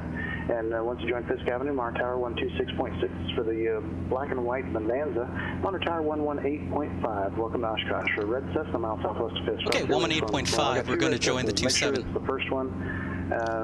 Good. Okay, it's the first one rocking. Nice job. Continue up the railroad tracks for runway 27. You're going to runway 27 and Monitor Tower on 118.5. The red Cessna behind that one that just rocked a mile southwest. Rock your wings for me, please. Boy, we got way too aggressive on the wing rock there. Okay, we're going to monitor Tower 118.5. And let me pull up my charts here real quick because I want to make sure I've got the right, or the NOTAM here real quick because I want to make sure I've got the right NOTAM for the 27 transition. Okay, 1,800 feet to the gravel pits. We're going to begin our descent at midfield, and we've got an orange dot and a green dot. Okay. All right, great. All right. Thank you there, Pulse X-Plane 11. My voice is going to get higher pitched and more panicky as the day wears on. That is what you're going to find. The pitch is going to get higher, and the cockpit of Zen is no longer going to be the cockpit of Zen as we get closer here. The gray set Skyhawk, the gray Skyhawk turn base, runway 27, clear to land on the green dot. Gray Skyhawk turn base now. Oh yeah, it's fantastic ADC for sure. This is what it sounds like in real life.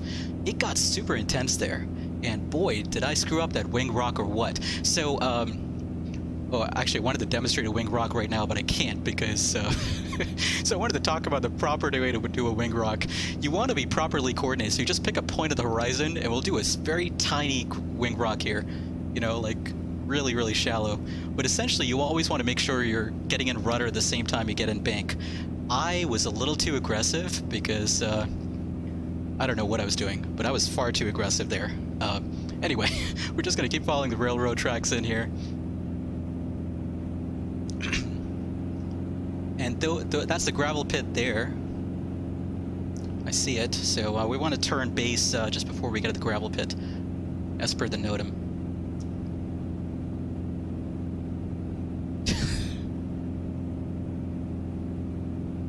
Oop.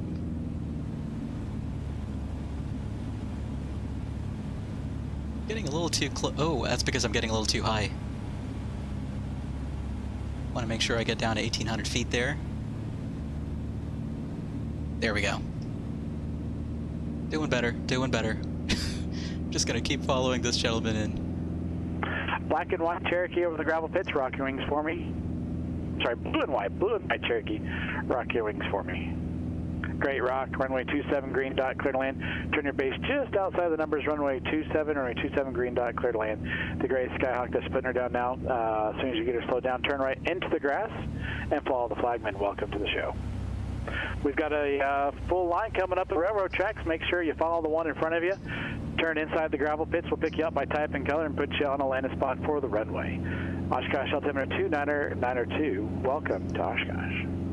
Red and white Cessna from the gravel pits. Rock your wings for me. That's him right there. Great rock for red and white Cessna. Keep that going. Runway 27, green dot, clear to land. Turn your base just outside the numbers for the. I've got a red Cessna that's over the gravel pit. Rock your wings. A red Cessna or Skyhawk. Red Skyhawk, you're number 2. I haven't got the good wing rock from you yet. Runway 27, number 2. Green dot, clear to land. Follow the Cessna in front of you. The first red and white Cessna. The red and white Cessna. Turn base now. Turn base now. Green dot, clear to land. Got a black white Bonanza. Rock your wings just inside the gravel pits. Rock your wings for me.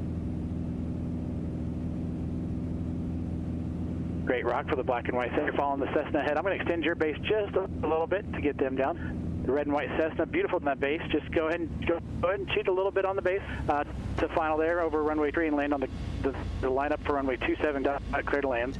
The red that's turning base now. You're following traffic ahead. That's your 12 o'clock over the number 27 orange dot clear to land. I may have to send you around. The black and white Bonanza, go ahead and turn base. Runway 27 clear to land. Make sure you turn the downwind inside the gravel pit and don't extend. Black and white Bonanza, nice job on the base. The red Cessna midfield downwind, start your descent. Rock your wings for me. There's 2 red Cessnas, 39 Quebec. Rock your wings for me. 65 Romeo, it's looking good. Thank you very much. As soon as you get her slowed down, clear to land. Bonanza, beautiful job. The red and white Cessna, go ahead and turn right into the grass. Follow the flagman, welcome to the show. The red Skyhawk, 39 Quebec, turn base now, turn base now. 78 Lima, you're following a red Cessna ahead. I'm going to turn your base just a little bit after his. Got a brown Skyhawk coming up in the midfield, downwind. Rock your wings for me. I think we're landing on the green dot, right? Great rock. Gear number 3 for the black, the brown Cessna. You're following your number 3 for the brown Cessna. The second red Cessna, 78 Lima, turn base now, runway 27, orange dot, clear to land. The brown Cessna, go to the shoreline, go ahead and go to the shoreline for your base. The red Cessna, short base to final, green dot, clear to land. The Bonanza that's on the runway. As soon as you pass the green dot, get her slowed down, turn right into the grass. Welcome to the show.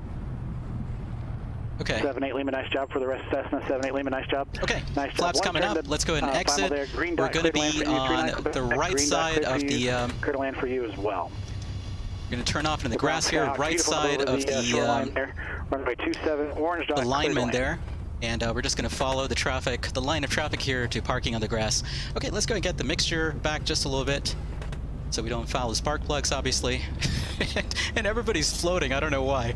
But essentially we're going to park or taxi in the grass here, just following this line of traffic all the way into parking. So we're going to park. I'm not going to go for this another time, even though I'd like to. For now, at least, I need to take a quick break. So we're just going to follow this line of traffic in all the way to parking on the other side.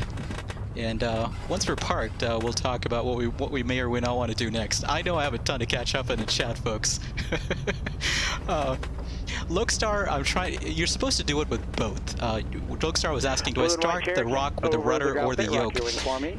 If you're properly coordinated there, Lokestar, you're supposed to start your rock with both. So as soon as I get in left aileron, I'm getting in left rudder, and the second I start turning back for the rock with the right yoke, or right aileron, I'm getting in right rudder as well. Beautiful rock for Skyhawk. Why is everybody floating? Oh, because it's X-Plane, that's why. It's X-Plane. Most of them are flying an X-Plane. You can tell who the P3D users are, you can tell who the X-Plane users are. But look at this, all the folks are animated there. That's so cool.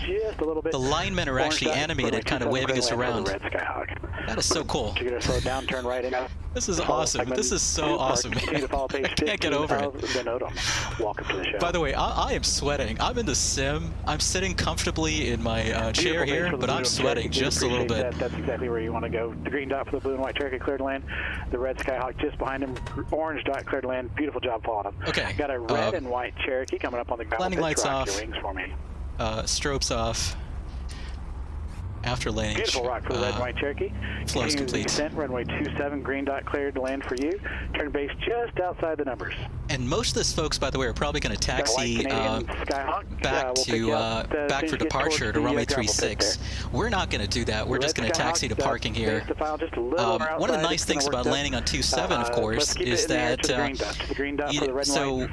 or Oshkosh, right? The parking areas are specifically set up a certain way. So the parking on this side, this is where all the what do you call it? All the airplane camping goes on. So people fly the airplanes in here. They pitch a tent, and they set up their camping, or they camp underneath the wings of the airplanes. If they have a high wing, or they just camp right next to their airplanes if they got a low wing airplane.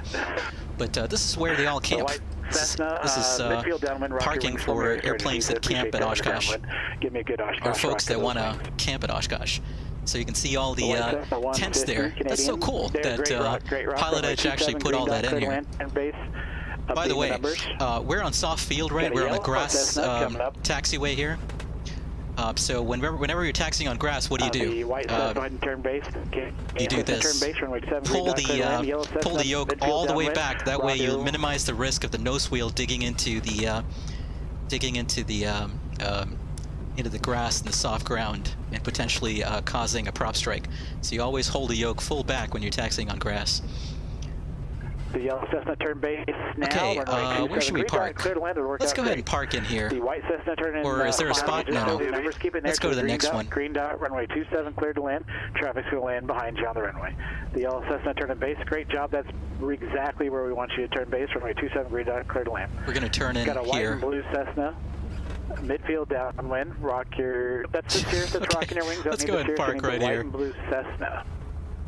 The Skyhawk. There you go. Rock. Runway 27, green dot, cleared to land. Wouldn't this be awesome in real life? Just fly your airplane in here, hang out for the whole week, pitch a tent, you know, just camp out here with about 150,000 of your bestest friends in the whole wide world, right? There you go. Okay, you're parked. Let's go ahead and set the parking brake. And before we shut down here, actually, let's take a look at other folks coming into land. Beautiful job. Wow, look at this. It's crazy here at Oshkosh. I'm almost tempted to go for round 2, actually. I'm almost tempted to taxi back for takeoff and try that again and see if we can get the Fisk Avenue transition this time.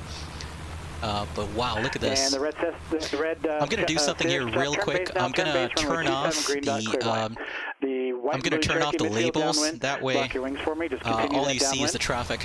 Nice. For the white and blue Cherokee. Wow. Okay, let me catch up on chat. I know I missed a ton here, folks. Lego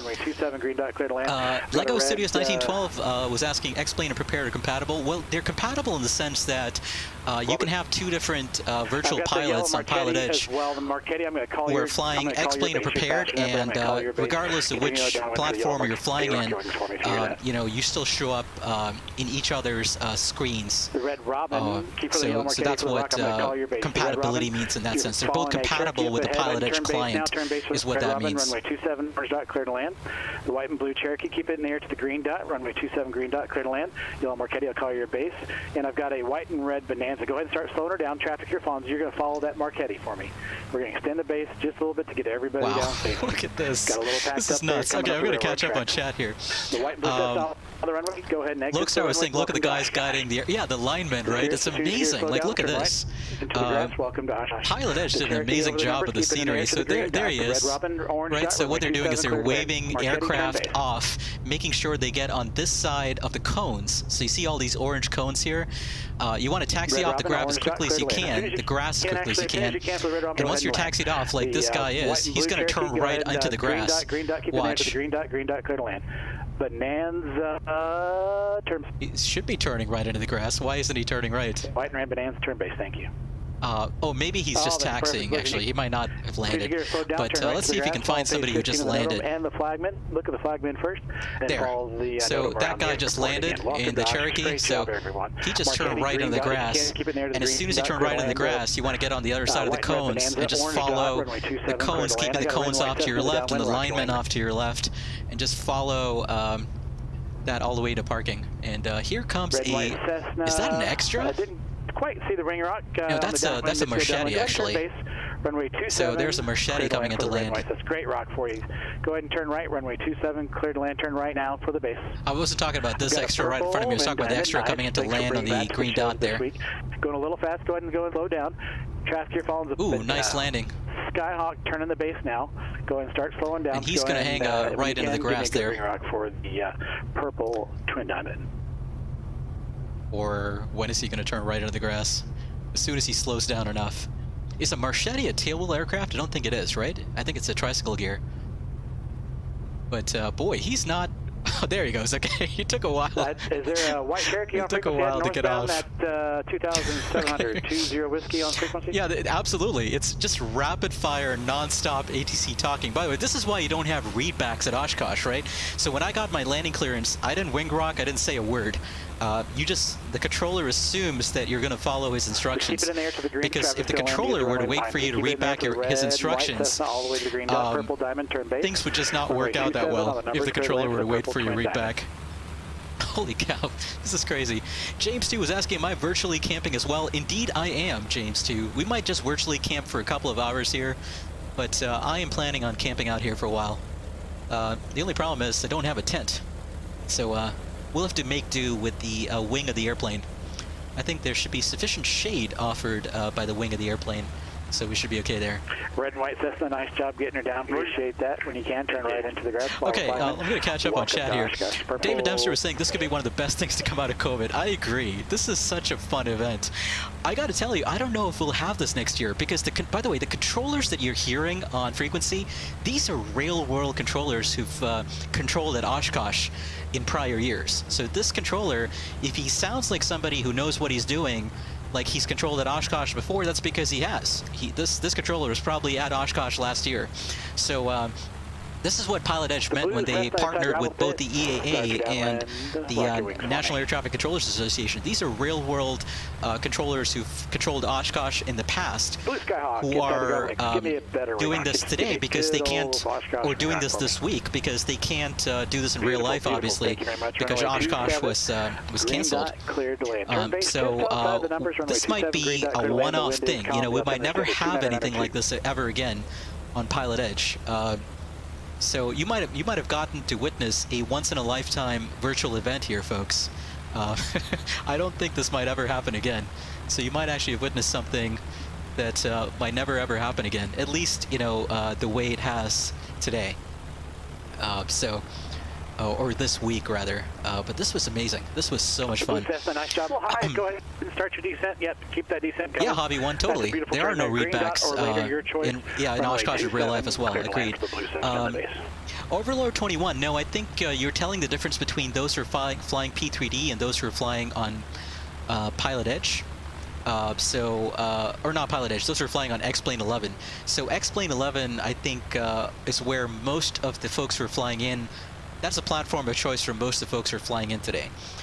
You did see one or two people who were at the same level, like that extra earlier. Those people are probably in P3D. I think that's how you tell the difference. That's my guess anyway. All right, I'm too exhausted here to go for round 2, so what we're going to do is we're going to go ahead and shut down. Although we probably want to do a replay. I should have opened the cowl flaps earlier, make sure we don't overheat the engine. But holy cow, look at this. We got a orange Skyhawk inside the gravel pits. Rock your wings for me. I was just trying to see the number of people on the ground here, and of course, if you go up to 3.6, you're going to see a whole bunch of people lined up for departure there. You know, let's do this here real quick. Runway 27, green dot, clear to land, turn base. I want to go. Runway 27, green dot, clear to land. I want to go into my static camera. Railroad tracks. Just make sure you follow the railroad tracks. 1,800 feet, 90 knots. Okay, there we go. And if you're a twin or going faster than that, what we're going to do is we're going to walk over make sure you turn to the other side of the airport here. There we go. Not too far inside. So this is where, you know, you can make that turn to final. Actually, so we're parked here, right? Airplane camping. Let me very quickly do something here with a static camera. Let me change my camera. Oops. Camera movement speed here to about, let's say 10. There we go, that's better. Okay, that way we can move a little faster. So I'm parked right there. Welcome to the show. That's where I'm parked. That's my Bonanza right there. And in addition to landing on the 27s, we only heard one half of the traffic that are landing here, right? There's a whole bunch of other traffic that are landing on 36 left and 36 right here at Oshkosh. So this is kind of the main sort of exhibition area. I think in a long time ago, we had an Antonov 225 coming here, I guess. Turn base now, runway 27. But that's orange dot, green dot, clear this is where the air boss is, right? This is where I think the air show air boss. That's where they hang out in this trailer with the control tower right there. And of course, you got the main control tower right there. Rock your wings for me for the orange Skyhawk just inside the and FS pilots, welcome. Hope you're doing well. Orange Skyhawk traffic follows Bonanza ahead. Runway runway 2. Oh, I got plenty of Kona coffee. I've got a ton sitting in front of me there, James, too. But you got some hot air balloons there. And you got a whole bunch of Piper Cubs there. Oh my God, I wish I could fly the Piper Cub. I've got the A2A Piper Cub, and I wish I could fly that. I actually did my tailwheel training in a Super Cub, which is a much higher horsepower version of the Piper Cub. Beautiful base for the Bonanza. The orange Skyhawk, but holy cow! Right. And then you got a bunch of Moonies there. It looks like. Orange dot cleared land. The green and white Bonanza. Keep it in the air till the green dot. Green dot cleared land for the green. For whatever reason, I don't get this. I really don't. Why are there a bunch of Schweizer 232s here? These are like some pretty old school gliders, by the way. Really fun gliders to fly in real life, but there's a whole bunch of Schweizer 232s here. I'm not sure why. Who decided it was a good idea to fly a bunch of 232s into Oshkosh? And welcome to the I don't know. I want to meet those people. Those are the fun people, right? The people who flew the gliders at Oshkosh. That's turning base. And these are the guys who are. Okay. Got a white and blue Cessna turn base now. These are the guys who are lining up for takeoff. So this is what I meant when I said you can tell the difference between the X-Plane 11 and P3D folks. One second here. And runway 27 green. I think we're all done listening to the ATC audio, right? Coming up X 1800 feet, 90 knots. If you can't do that, at 2300 feet, 35 knots. You know what? I'll turn that down in a second. But this is what I meant when I said you can see the difference between the folks who are flying in different platforms. So I think this person right here is in P3D, and the people who are kind of high above the ground there might be a scenery mismatch with X-Plane 11. That's my guess anyway. Into the grass as you get her slowed down. Welcome to the show. Follow the flagman around the runway. Oops, a little bit of a stutter there. Red Robin, turn base. Red Robin, turn base. Actually, a really bad stutter. The sim is frozen. At least we landed, right, I guess, but the sim is frozen. Oh boy. Let's see what happens. You're following a Robin turning base now, runway 27. I will. I'll call my sim is unfortunately frozen here, so well, it's probably a good thing given that I've got pretty much done with the flight here, right? So unfortunately we couldn't shut down the engines, but what we might do is just reload the sim, so at least we can do that, right? It looks like you're coming out. I don't know. Anyway, you can go back let's see. If you want. Hobby 1 was saying he thought about flying over to Oshkosh yesterday since he lived so close to do a touch and go, but brought a friend flying instead. Awesome, Hobby 1. Out of curiosity, are folks flying into Oshkosh? I mean, at least in terms of the locals, if you're a local there. A little bit slower than I thought. The Red Robin, now turn right. Aim for the orange, green dot, clear land for the Red Robin. Are a bunch of people who live near the area sort of hosting your own sort of fly-in to Oshkosh, or? The orange Skyhawk, go ahead and slow her down all the way as you turn base there. Turn base being the shoreline. Line it up. Yeah, I was trying to figure out what to do here because my sim is officially frozen, unfortunately. Shoreline again. So what I'm going to have to do here is either disconnect or try something else here. Got a silver Navion. Beautiful. Thanks for bringing that to the show today. Rock your wings for me for the silver Navion inside the gravel pit. We might do a few touch and goes in the A2A Cup. So that's what we might do here. So what I'm going to do here, folks, I am going to switch to this screen right here because P3D is officially frozen on me, unfortunately. Fly the runway. We're going to let that Robin land. We'll bring you back. P3D has unfortunately frozen, so we're going to disconnect from Pilotedge. And I'm going to try and reload P3D, so we might do a little bit of pattern work here in the A2A Cub. So we might do a little bit of tailwheel flying in sim. That would be fun, at least, because I don't want to end it on a sim crash. That would suck.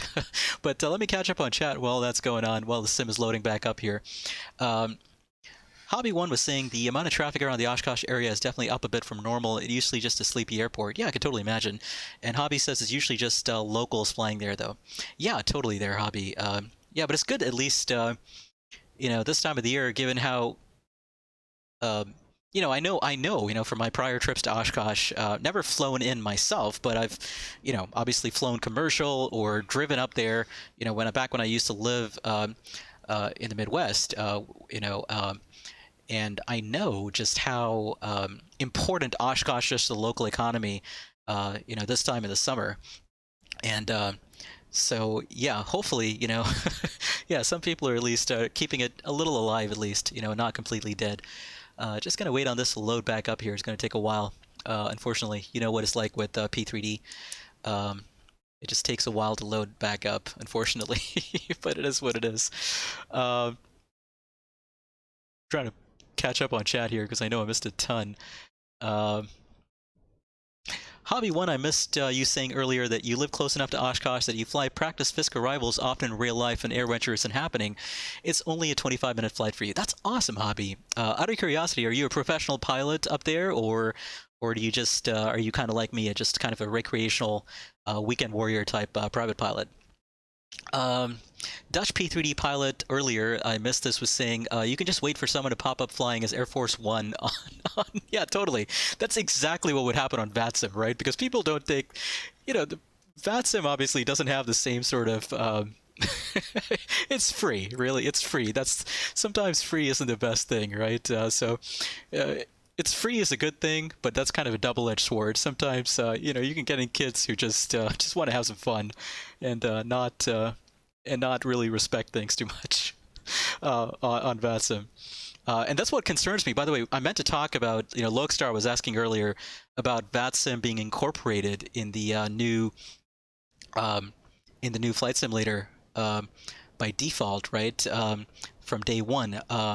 That's one of the things I'm concerned about, right? Is how is VATSIM going to handle the influx of new people who are flying in, right? Especially doing a ton of VFR flying who don't necessarily understand, the rules of the road and all that kind of stuff. So I don't know. I'm kind of really, really curious to see how VATSIM works with that. But I'm hoping it works out okay. We'll see. Either case, it's still good that they're doing that partnership. That's super awesome. David Dempster, no worries at all. Thanks for hanging out with us, David, for sure. I'm sorry the sim crashed, unfortunately. That was my fault. I think I was trying to do too much before we did our replay of that landing, which is unfortunate because we can't see a replay of that landing. But what we will do is we will position ourselves on the runway, and we will do a few touch and goes in the Piper Cub. Obviously, we're going to be offline. We're not going to be on Pilotedge because the Cub rather is not an aircraft that is approved for the fly-in today. So unfortunately, we're not going to fly on a Pilotedge, but we are going to try to do a couple of touch and goes at Oshkosh, and then we'll call it an evening or an afternoon rather. Gary Hokanson was just saying dot. Okay, I might have missed something there, Gary, or maybe some of the message you were posting got deleted. P3D saying its time is coming. Indeed, it is there, James, too. I can't wait to be done with P3D. I think it's about time. Okay, P3D finally loaded up, but now we got to wait for the actual, the sim itself to load up after I've put the Cub in here. So we'll pull the Cub up. J3. Oh boy, why is this taking so long? Oh, I know why. It's J-3. Okay, there we go. Okay, so let's see. We want to fly the classic yellow and black Cub with the lightning bolt there, of course. And we're going to go to Oshkosh once again. Let's go to runway. Actually, let's see. Let's pull up that parking spot. Just trying to make sure I'm in position here. 1 second. There we go. Okay, that's better. Okay, that way we can depart on 3-6. And we're going to do the clear skies thing, of course. Okay. All right, I'm loading up the sim once again. This is going to take about another couple more minutes, and we should be all set, hopefully. But yeah, P3D is totally announcing that its time is done. I can't wait for P3D to be over. Boy, I can't wait to do this in the new Microsoft Flight Simulator. I got to tell you, like I told you, I did it in the beta, and holy cow, all the basically, it looks like real life, right? You got all the VFR waypoints, and you got all the VFR scenery, the trees, the buildings, houses, everything, train tracks, roadways, everything accurate to where it is in real life. And so it's just absolutely amazing, doing this in the Flight Simulator beta. So I did it in the X-Cub, and boy, that was a fun experience. I can't wait. I can't wait for this to happen next year. Hopefully it does. I don't think it'll be as big an event as it is this year, though, unfortunately. But I can't wait for this event to come up next year. We all loved listening to the ATC audio earlier. Let me see if I can pull it up, even though we're not signed into Pilotedge anymore. Give me 1 second here. because I've got this Pilotedge receiver. Okay, finally. Okay, we're back in the sim. Let me go ahead and go back to my prepared window. Okay, welcome back, folks. Sorry, that took a long time. It took about 10 minutes for it to load back up after the sim crashed. But here we are. We're back. We're on the blocks. Our other Piper Cub friends are somewhere over there. You can see them in the back there. For some reason, we've been banished to the parking area with the blocky airplanes with the square, rectangular, cubic wings here that have no chance of flying or ever getting airborne. But hey, that's the price we pay for sim crashing, for crashing our sim and abandoning other Piper Cub friends, right? Okay, let's where is it? Okay, let's get rid of the tie downs. Control lock off. What do I want to do? I wanted to get rid of. Oh, the tie downs are done. Okay, so the other thing I wanted to do, of course, let's go ahead and put her in. Actually, wait. We're going to fly this solo today. There we go. That's better. Just going to bump up the weight here just a little bit to be more reflective. Okay. All right. Let's go ahead and open up the door. It's one of the beautiful things about the Cub. You can fly it with the door open there because it's nice, low and slow. Beautiful airplane, this. Okay. All right, one thing I wanted to do was open up my Pilotedge receiver, so that way at least we can hear ATC audio there in the background. So let's try and connect and see if we can pull up Pilotedge there. Actually, no, we can't. So here's what we're going to do. We're going to pull up a recording of audio from the past, so at least that way we can listen to that in the background, even if you can't fly with that. So I'm going to listen to live audio. There we go. No, that's not it. Never mind. 1 second. Just very quickly going to pull this up. Audio recordings. There we go. Okay, Oshkosh Tower South. That's what we want to listen to. Okay, so we'll let that play in the background. And while we're doing that, let's go ahead and start the engine up, and we'll start taxiing here. Radio check. 555. Gary Hawkinson is saying sorry you walked away. What's happening now? Gary, we landed at Oshkosh. We landed on 27, somewhere between the orange and green dot because I wasn't quite sure exactly where I was supposed to touch down. I was just trying to make it off into the grass and get out of the way of the person behind me as quickly as I could. But we touched down at the Bonanza at Oshkosh earlier, and then we spent some time just blabbing away on the ground, or at least I did. And then as we were looking at other traffic departing and coming in here on the 36s, the sim crashed. So because the Piper Cub that I wanted to fly and do some touch and goes in is not permitted here on Pilotedge today, at least. It's not one of the approved aircraft types. I figured we'd sign off and just do a couple of laps in the pattern. That way, we don't end the stream on a sim crash. We just kind of finish it off with some touch and goes. So let's go ahead and do that here real quick. Where is my checklist? Is there a checklist? There is no checklist. Of course there's not. It's a Super Cub, or it's a Piper Cub. This is super easy to start up. Okay, I'm going to crack the throttle here, make sure that the fuel is on both. Is it on both? Yeah, it is. Actually, that's the mags on both. Mags are on both. And we're going to hand prop the airplane, obviously. So where is... Oh, there's the fuel. Okay. Okay, fuel on. And mixture full rich. Mixture full rich. Let's go ahead and prime the engine there. Let's give it 3 shots of primer. Let's go ahead and lock the prime there. And let's go ahead and lean out the airplane here. Hold full stick back. And... for the engine start, we're going to step on the pedals, obviously, and what we're going to do is hand prop the propeller here to get the engine started. Oh, wait. Are mags on both? They are. Okay, let's try that again. Okay. All right, good start. So that's how you start the engine in a Cub, rather. A Super Cub has an electrical system, right?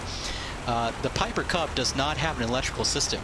So when you start this airplane, you set the mags to both, because the mags, obviously, for those of you who know your small airplanes, the magneto system is completely separate from your electrical system. When you're starting the engine in a Cub without an electrical system, what you do is you hand prop it. The mags will get the engine firing, and once the engines are fired up, the mags kind of keep them going. So that's what's going on there. Okay, good start. We're not on the chocks anymore. That's good to know, and we'll start taxiing out here. Hobby1 was saying you are a very experienced 16-year-old student pilot. The other day when you went flying, you had a pilot friend in the right seat and another friend in the back. Only thing holding you back is your age. Well, that is going to be super easy to overcome with time there, Hobby1. So that's awesome. You've been flying left seat for years. That's super awesome, Hobby. Did you start in glider? Out of curiosity, I'm assuming if you're 16, you've just recently soloed, obviously, in a powered airplane. Were you flying gliders before you flew powered airplanes? Okay, let's start taxiing out here. Again, stick full back, right? Don't want to tip the airplane onto its nose by accident. And we're just going to taxi down here to hold short of 3.6.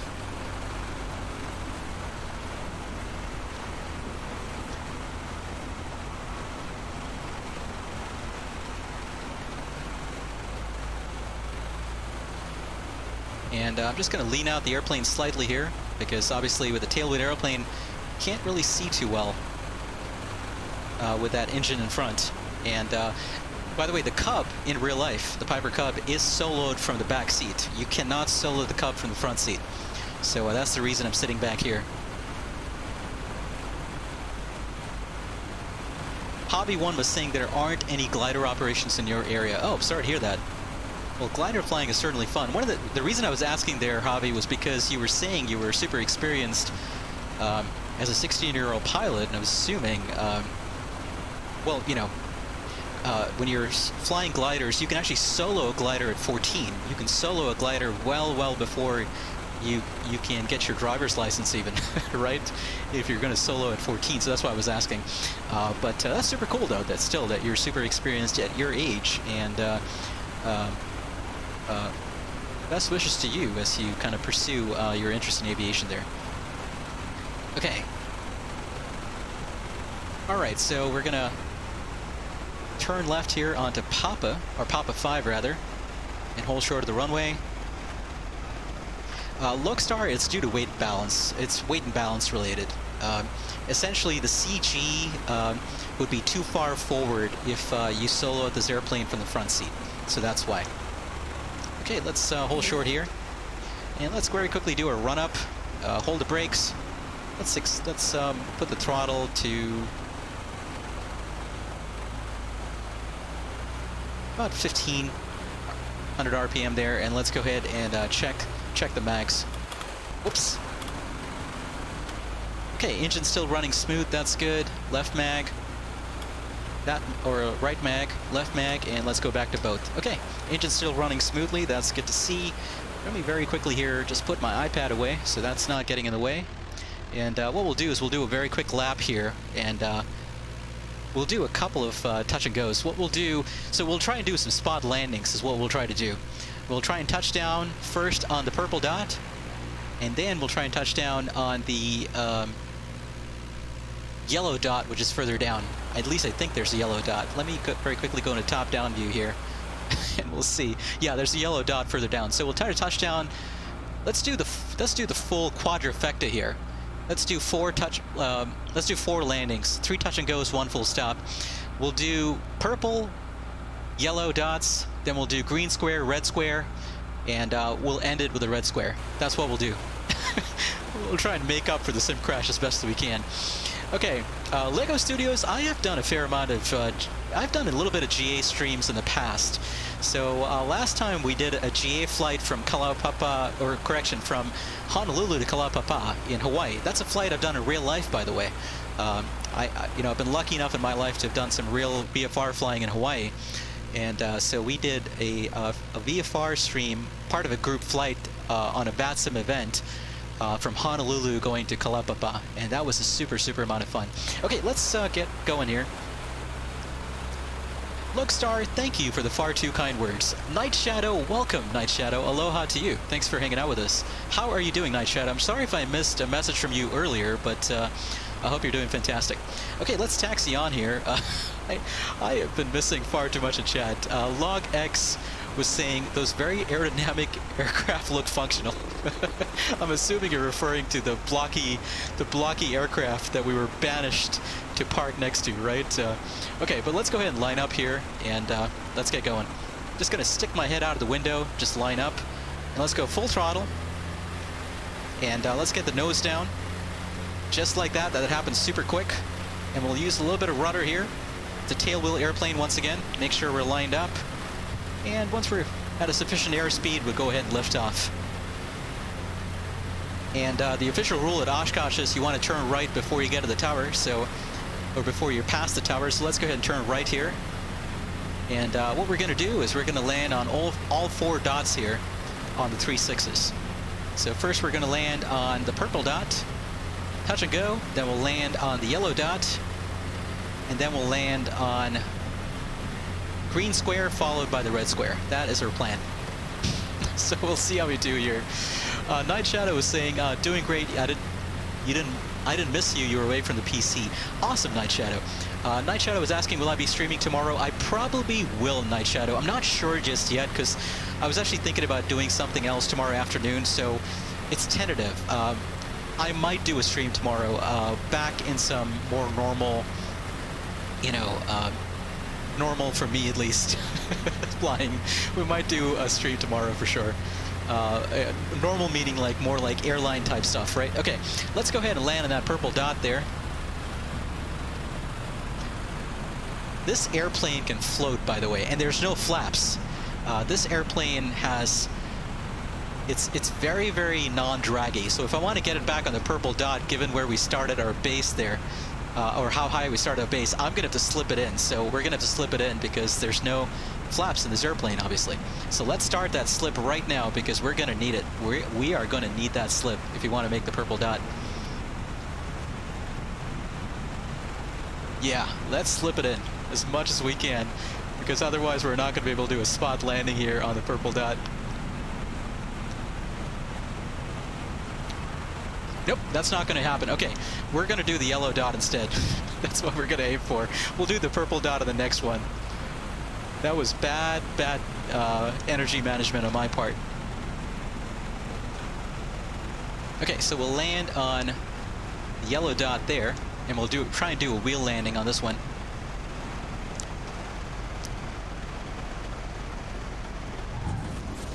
Okay, throttle full forward. That was not the best landing. Kind of really, I pushed it down there to make the yellow dot, so we'll try and do better on the next one. We'll try and do better on the next one.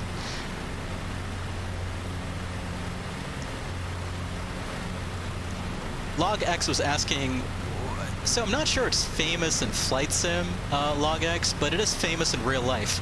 So the Piper Cub was one of the first accessible training aircraft in real life. In real life, and the Piper Cub came out in the late 30s, actually, I'm not sure whether it was late 30s or mid 30s, but anyway, when it came out in the 30s, the Piper Cub was, one of the first true training aircraft on the market. It was incredibly valuable, to help train pilots that went into World War II, in terms of their initial flight training, things like that. So the Piper Cub was one of the very first trainers in the air on the market, and it had 2 seats, obviously, right? And then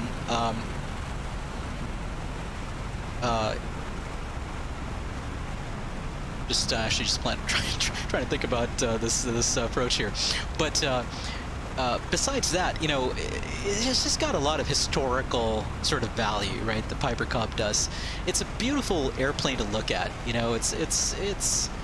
It's just aesthetically pleasing as well, I think, in my view. I know a lot of GA pilots who feel the same way. Okay, once again, we're gonna have to try and slip it in a little bit here. This airplane can float, so full right rudder there, getting in some opposite aileron. And let's take it out, get it out of the slip there, and let's see if we can do better on this one. All right, come on, come on. All right, better, a lot better. Okay, full throttle. Okay, so we've done yellow and purple. Let's go ahead and do green and red on the other runway. Night Shadow says, no, well, at least as far as I know, it wasn't used for crop dusting there, Night Shadow. But yeah, there you go, LogX. This aircraft was made in the 1930s originally. Piper stopped production on it way back when, you know. This aircraft is no longer in production. There are variants of the Piper Cub, like the Super Cub, that were continued being produced, you know. Actually, there are variants of the Piper Cub that are being produced today. So Cub crafters and Savage Cub, you know, out in the Northwest, I think, they're still making variants of the Piper Cub. You know, so there's the X Cub, there's the Epps Cub NG, which is for those of us tailwheel pilots and purists. You know, it's blasphemy, right? That we have a nose-wheel version of a Piper Cub, and that's the X Cub NG. There's actually a tricycle geared version now as well. But there are variants of the Piper Cub that are still being produced. You know, it's an extremely wonderful design, right? It's extremely useful for let's try and slip it in, try and make the green square there. But it's an extremely versatile platform. You know, it's still being, you know, used in some form today, right? Which is pretty amazing. Just trying to focus on making it in here. Boy, oh boy.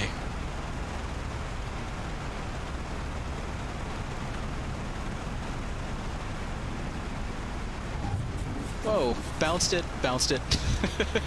We're gonna do that again. We're gonna try that again. We're gonna do the green square again because we didn't touch down on the green square there. Lugstar was saying you think there's a more modern Super Cub. Yeah, so I think Savage Cub, Cub Crafters also makes the Carbon Cub. So the Carbon Cub and the variants of the Carbon Cub are also kind of more, you know, sort of modern variations of the Super Cub. The Super Cub, you know, so you see how, you know, the ground roll on this airplane, the Cub, the old J3 Cub is, you know, there's barely any ground roll at all, right? As soon as I go full throttle and I get the tail wheel up, we accelerate and get a takeoff speed in no time.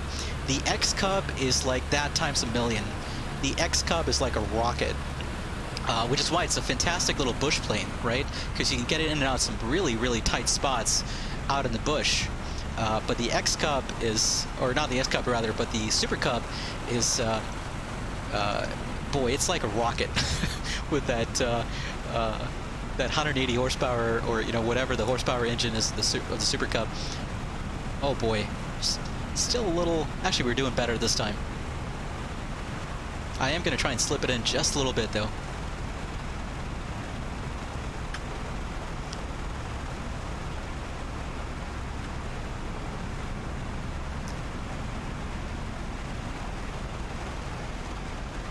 Try and touch down right on the green square there. There we go. Nicely done. Wheel landing. So by wheel landing, I mean this is what I'm doing. I'm actually riding the main wheels. I'm not doing a 3-point landing there. So that's what I mean by wheel landing. Oh boy, that's a lot of fun. All right, let's do one last landing here on the red square, and then we'll call it an evening or an afternoon rather.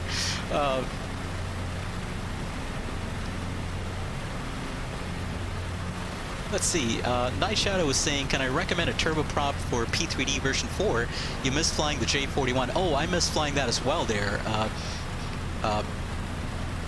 Night Shadow.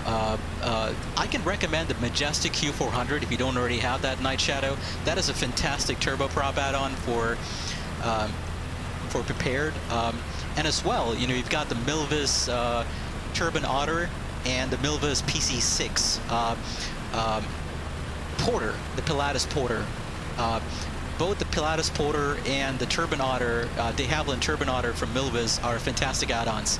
So I can recommend both of those if you're looking for some good, you know, turboprop add-ons for prepared. And Lugstar was saying that slip-in technique is very similar to crab-in. So there is an element of that to the slip, right? So what do you do in a slip essentially?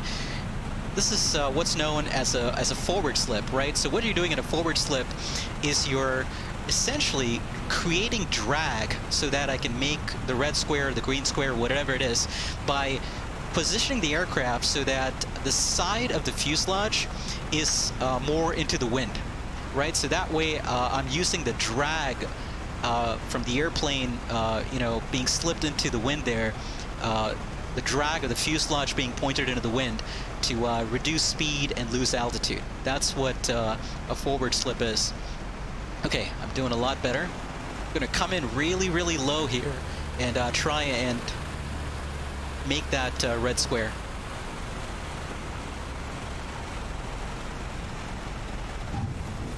There we go. All right, we'll do one last one here.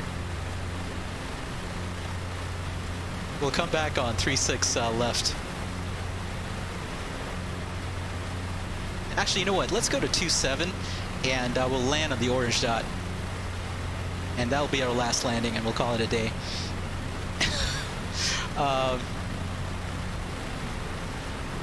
Let's see, what did I miss here? Night Shadow, did you catch that? The PC-6 Porter from the Pilatus Porter and the de Havilland Turbine Otter. The Pilatus PC-6, Papa Charlie 6. It's a Porter, P-O-R-T-E-R. That's what that is. And if you look on the Milviz website, you can find it there.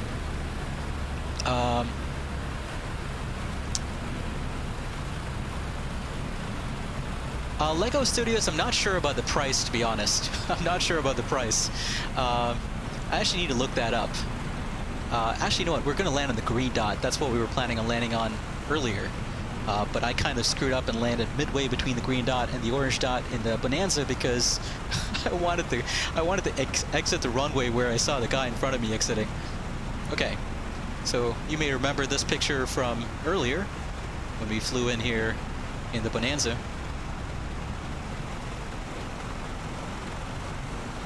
Okay, and we'll try to touch down right on the green dot there.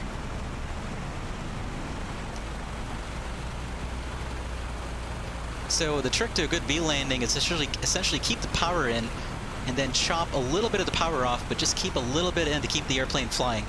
And the goal is to touch down in the mains as gently as possible. There we go. On the mains, we're going to keep that tail wheel up until the airplane stops flying, and then we can bring the tail wheel down. There it is. So airplane has stopped flying, tail wheel down, stick full back, and then we can go ahead and exit off the runway here to the right. There we go. All right. It's good to see that my tail wheel technique is carrying over to the sim for the most part. Although I'm going to be honest, if I did that wheel landing with, you know, with that much energy right there on touchdown, you know, I carried a bit too much energy on touchdown there in terms of, you know, how fast I was going down. If I did that in real life, I would probably bounce just a little bit if I wasn't quick enough on getting my stick forward. Especially on pavement. On pavement, you can bounce like you wouldn't believe. Oops. Whoa, boy. Want to make sure we don't run into these taxi signs there. There we go. Okay, we'll take it all the way around to parking once again.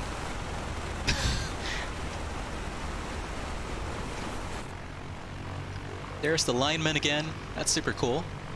Boy, this is such a fun event. This is super, super cool.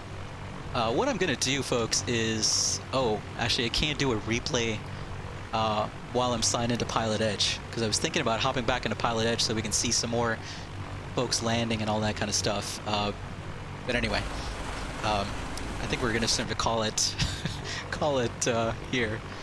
Once we're parked, we'll just do some replays and call it a day. But let me catch up on chat here. LogX, absolutely, no problem. You're very welcome to. Julian Mulleroy, there's a name I haven't seen in a long time. Julian, how are things going with you? Now, if I remember correctly, Julian, you're from somewhere up in these parts in real life, aren't you? If I remember correctly, you are from the great state of Wisconsin, correct? I'm not sure. I'm trying to remember. But there's a name I haven't seen in a while. Hope you're doing fantastic, Julian. Thanks for hanging out with us. Artwork Porn, good to see you as well. Thanks for hanging out with us. Will Dewey, late to the show as usual, but thanks for hanging out with us, Will. I'm not sure if you were on earlier, but welcome, welcome, welcome. Hope you're doing fantastic, Will. Have you been doing any real-world flying there, Will? Julian was saying, yep, Sturgeon Bay, Wisconsin. Awesome, Julian. You know, as I did the touch and goes here, I just realized that in the amount of time we did the touch and goes, we probably could have hopped back on Pilotedge at the Bonanza and just done another lap and another FISK arrival, right? But hey, I guess touch and goes in the Cub are much more fun than one lap of the FISK arrival in the Bonanza. At least that's what I think. Anyway. What I'm going to try and do is play a recording of ATC audio if I can find it. So at least we have that. Hopefully. Okay, we're going to park right here.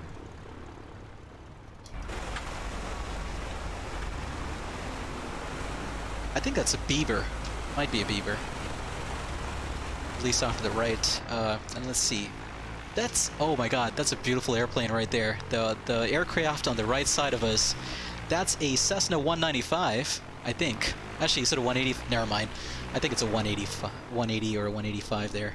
I was hoping it was a 195. That's a beautiful airplane to see every once in a while. We've got another Piper Cup back there, and behind us, directly behind us there, is a Super Cup. So that's the airplane that I learned to, that I got my tailwheel endorsement in. That's a 185, if I'm not mistaken, or a 180. Actually, 185, correction. And that, I'm not sure what that is, directly in front of us. I don't think I've ever seen that type before. Maybe it's a Wilga something, but I'm not sure. Anyway, alright, welcome back to Oshkosh, folks. Artwork, I'm doing great, thanks for asking. I'm doing fantastic. Okay, let's do some replays, of course. And I don't know how well replays are going to play with A2A airplanes, but we'll find out. Okay, let's bring it back to... Let's see. Yeah, so that's the one where I missed... let's see how well we did on each one of these, actually. This one, I think we might have slightly... Hold on, let's see. So this was me aiming for the green square. So this is what a wheel landing looks like, by the way. Touchdown just before the green square. Again, depth perception is so difficult in the sim. You know, it's just next to impossible, right? Because you don't get that unless you're using VR, and even VR, you don't have peripheral vision. So, so that's an issue as well. Let's see how we did on this one right here, on the blue, yeah, on the purple dot. Okay, let's try this one.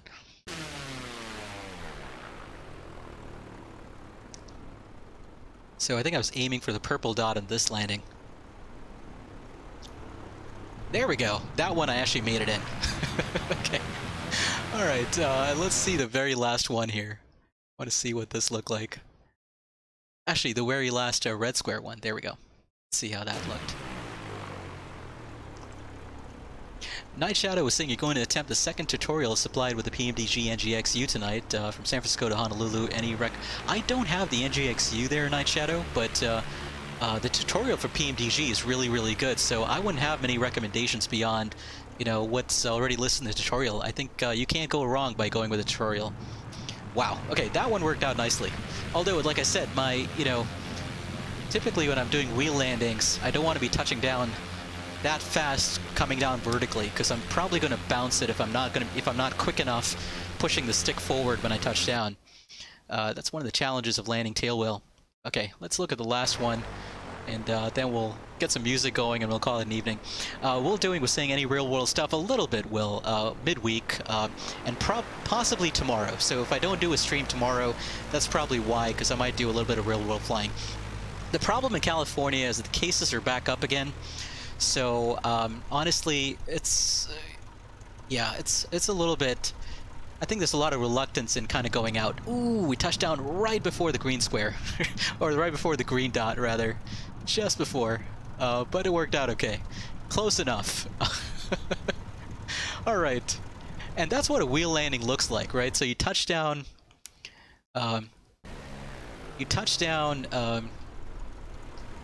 on the mains. And what you're doing is essentially you're flying the aircraft onto the ground, right? You never stop flying the airplane until you're parked in a tailwheel airplane, until you're parked and the engines are shut down. So what I was doing here was essentially just flying the airplane onto the ground. As soon as I touch down, to prevent the aircraft from bouncing because it still wants to fly, I'm pushing the stick forward to pin the airplane onto the ground. And you want to push the stick forward just a little bit, just enough to get the airplane pinned to the ground. And once the airplane is pinned to the ground, all you do then is slow the airplane down enough where it's completely stopped flying, and or the wing is completely stopped flying, and then the tail wheel can be brought back down. Not as hard as I brought it down, but a bit more gently than I brought it down in real life. And at that point, at least here in Oshkosh at 27, runway 27, you taxi off into the grass and follow the linemen and the cones all the way around to parking. So that's how that went. All right, folks, I probably should call it an evening here. It's or an afternoon rather. It's kind of getting a bit late. Might do some real world flying a bit later today, but I'm not sure just yet. Okay, let's get some replay music going. Those of you who are binging with Babish fans might recognize this next tune. Actually, one second. I wanted to pull up some Pilotedge audio there. There we go. Was kind of hoping. There we go. Okay, we got some Oshkosh Tower sounds. Everyone coming in from FISK, just there we make go. sure you keep it over the So I'm going to have that east-west play in the road of single. background as we close out here, and as well I'm going to bring in some replay music here. If you're a bit of a Babish fan, you probably recognize this tune, but I'm going to bring that up, and I'm going to very quickly catch on chat before I get out of here, folks. Will Dewey was saying, yep, another real-world flight on Thursday, a solo land away at Goodwood. Didn't have time to stop at the cafe. That's too bad there, Will. But it's super awesome that you got your solo landings in at Goodwood. Have you done any grass field landings there, Will? Will, we were in a Bonanza earlier, so if you watch the VOD of the stream later, you'll see that we did fly into Oshkosh in the Bonanza all the way from Chicago. So that's what happened there. Julian Mulroy was saying an hour and a half from Oshkosh, Sturgeon Bay, Wisconsin. Awesome, Julian. Well, thanks for hanging out with us for just a little bit. Lego Studio says you're actually pretty lucky in that you live in Sheboygan, Wisconsin. Okay, I've been there, actually. Only a 45-minute or so drive from Oshkosh. That's super awesome, Lego. So I'm assuming, Lego, that you're also a regular visitor to Oshkosh. That's super awesome when they have that going on in the real world. James too was saying looks like a Dornier 27 but different. Yeah, I wasn't sure. I couldn't identify the type. I had a bit of difficulty with that.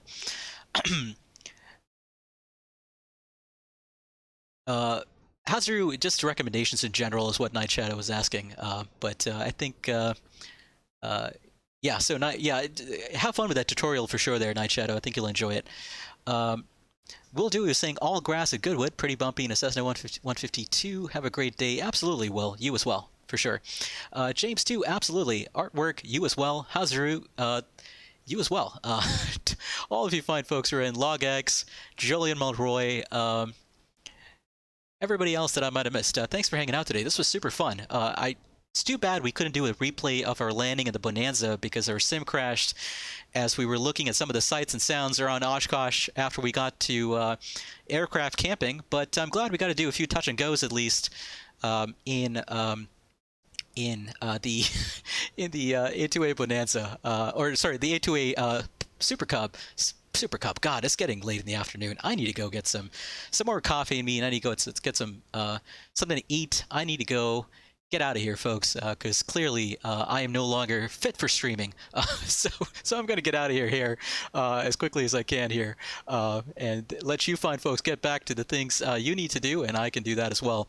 But this was super fun for sure.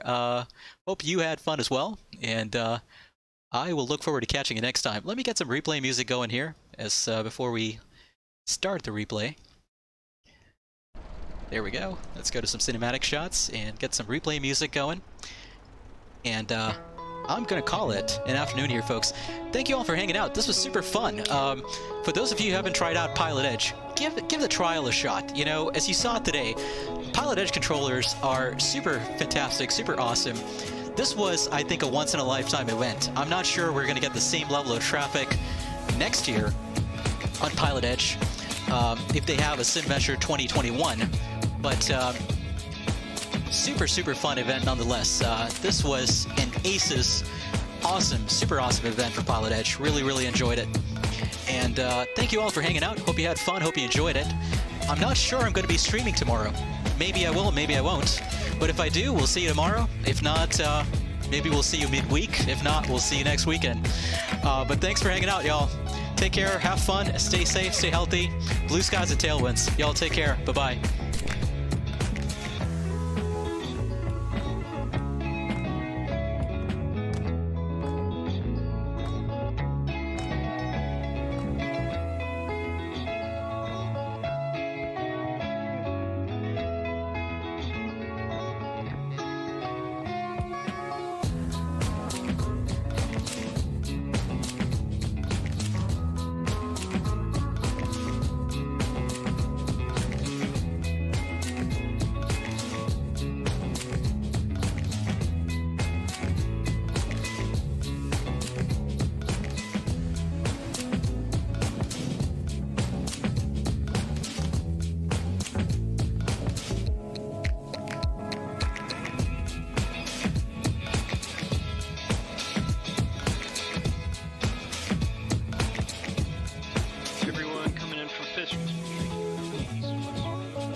Oshkosh Tower, right turn out on course and maintain 1,300 to allow the Delta 36 left with the takeoff, start the turn out prior to everyone's doing a fantastic job today, Jim.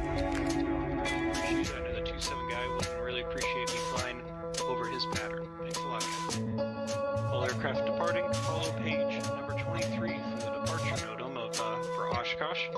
In Skyhawk 7 Charlie Hotel, Oshkosh Tower, right turn on a course. Runway 36 left, takeoff. See, I got a little lull in the traffic, so let me figure out who's simming the furthest away from Oshkosh today. Anybody that's more than 100 miles? I think you gotta start further than that. Alright, what? Best bet. Who do you guys think is the furthest away right now? Anyone West Coast, East Coast, overseas? We had Belgium yesterday. Nice. I'm down in Chicago, so that's why I think I started with 100 miles. I'm from the Ypsilanti area, so. Oh, very nice. So very familiar with flying through Great Lakes. I used to work over at South Bend, so if you've ever flown through that area, I may have worked you.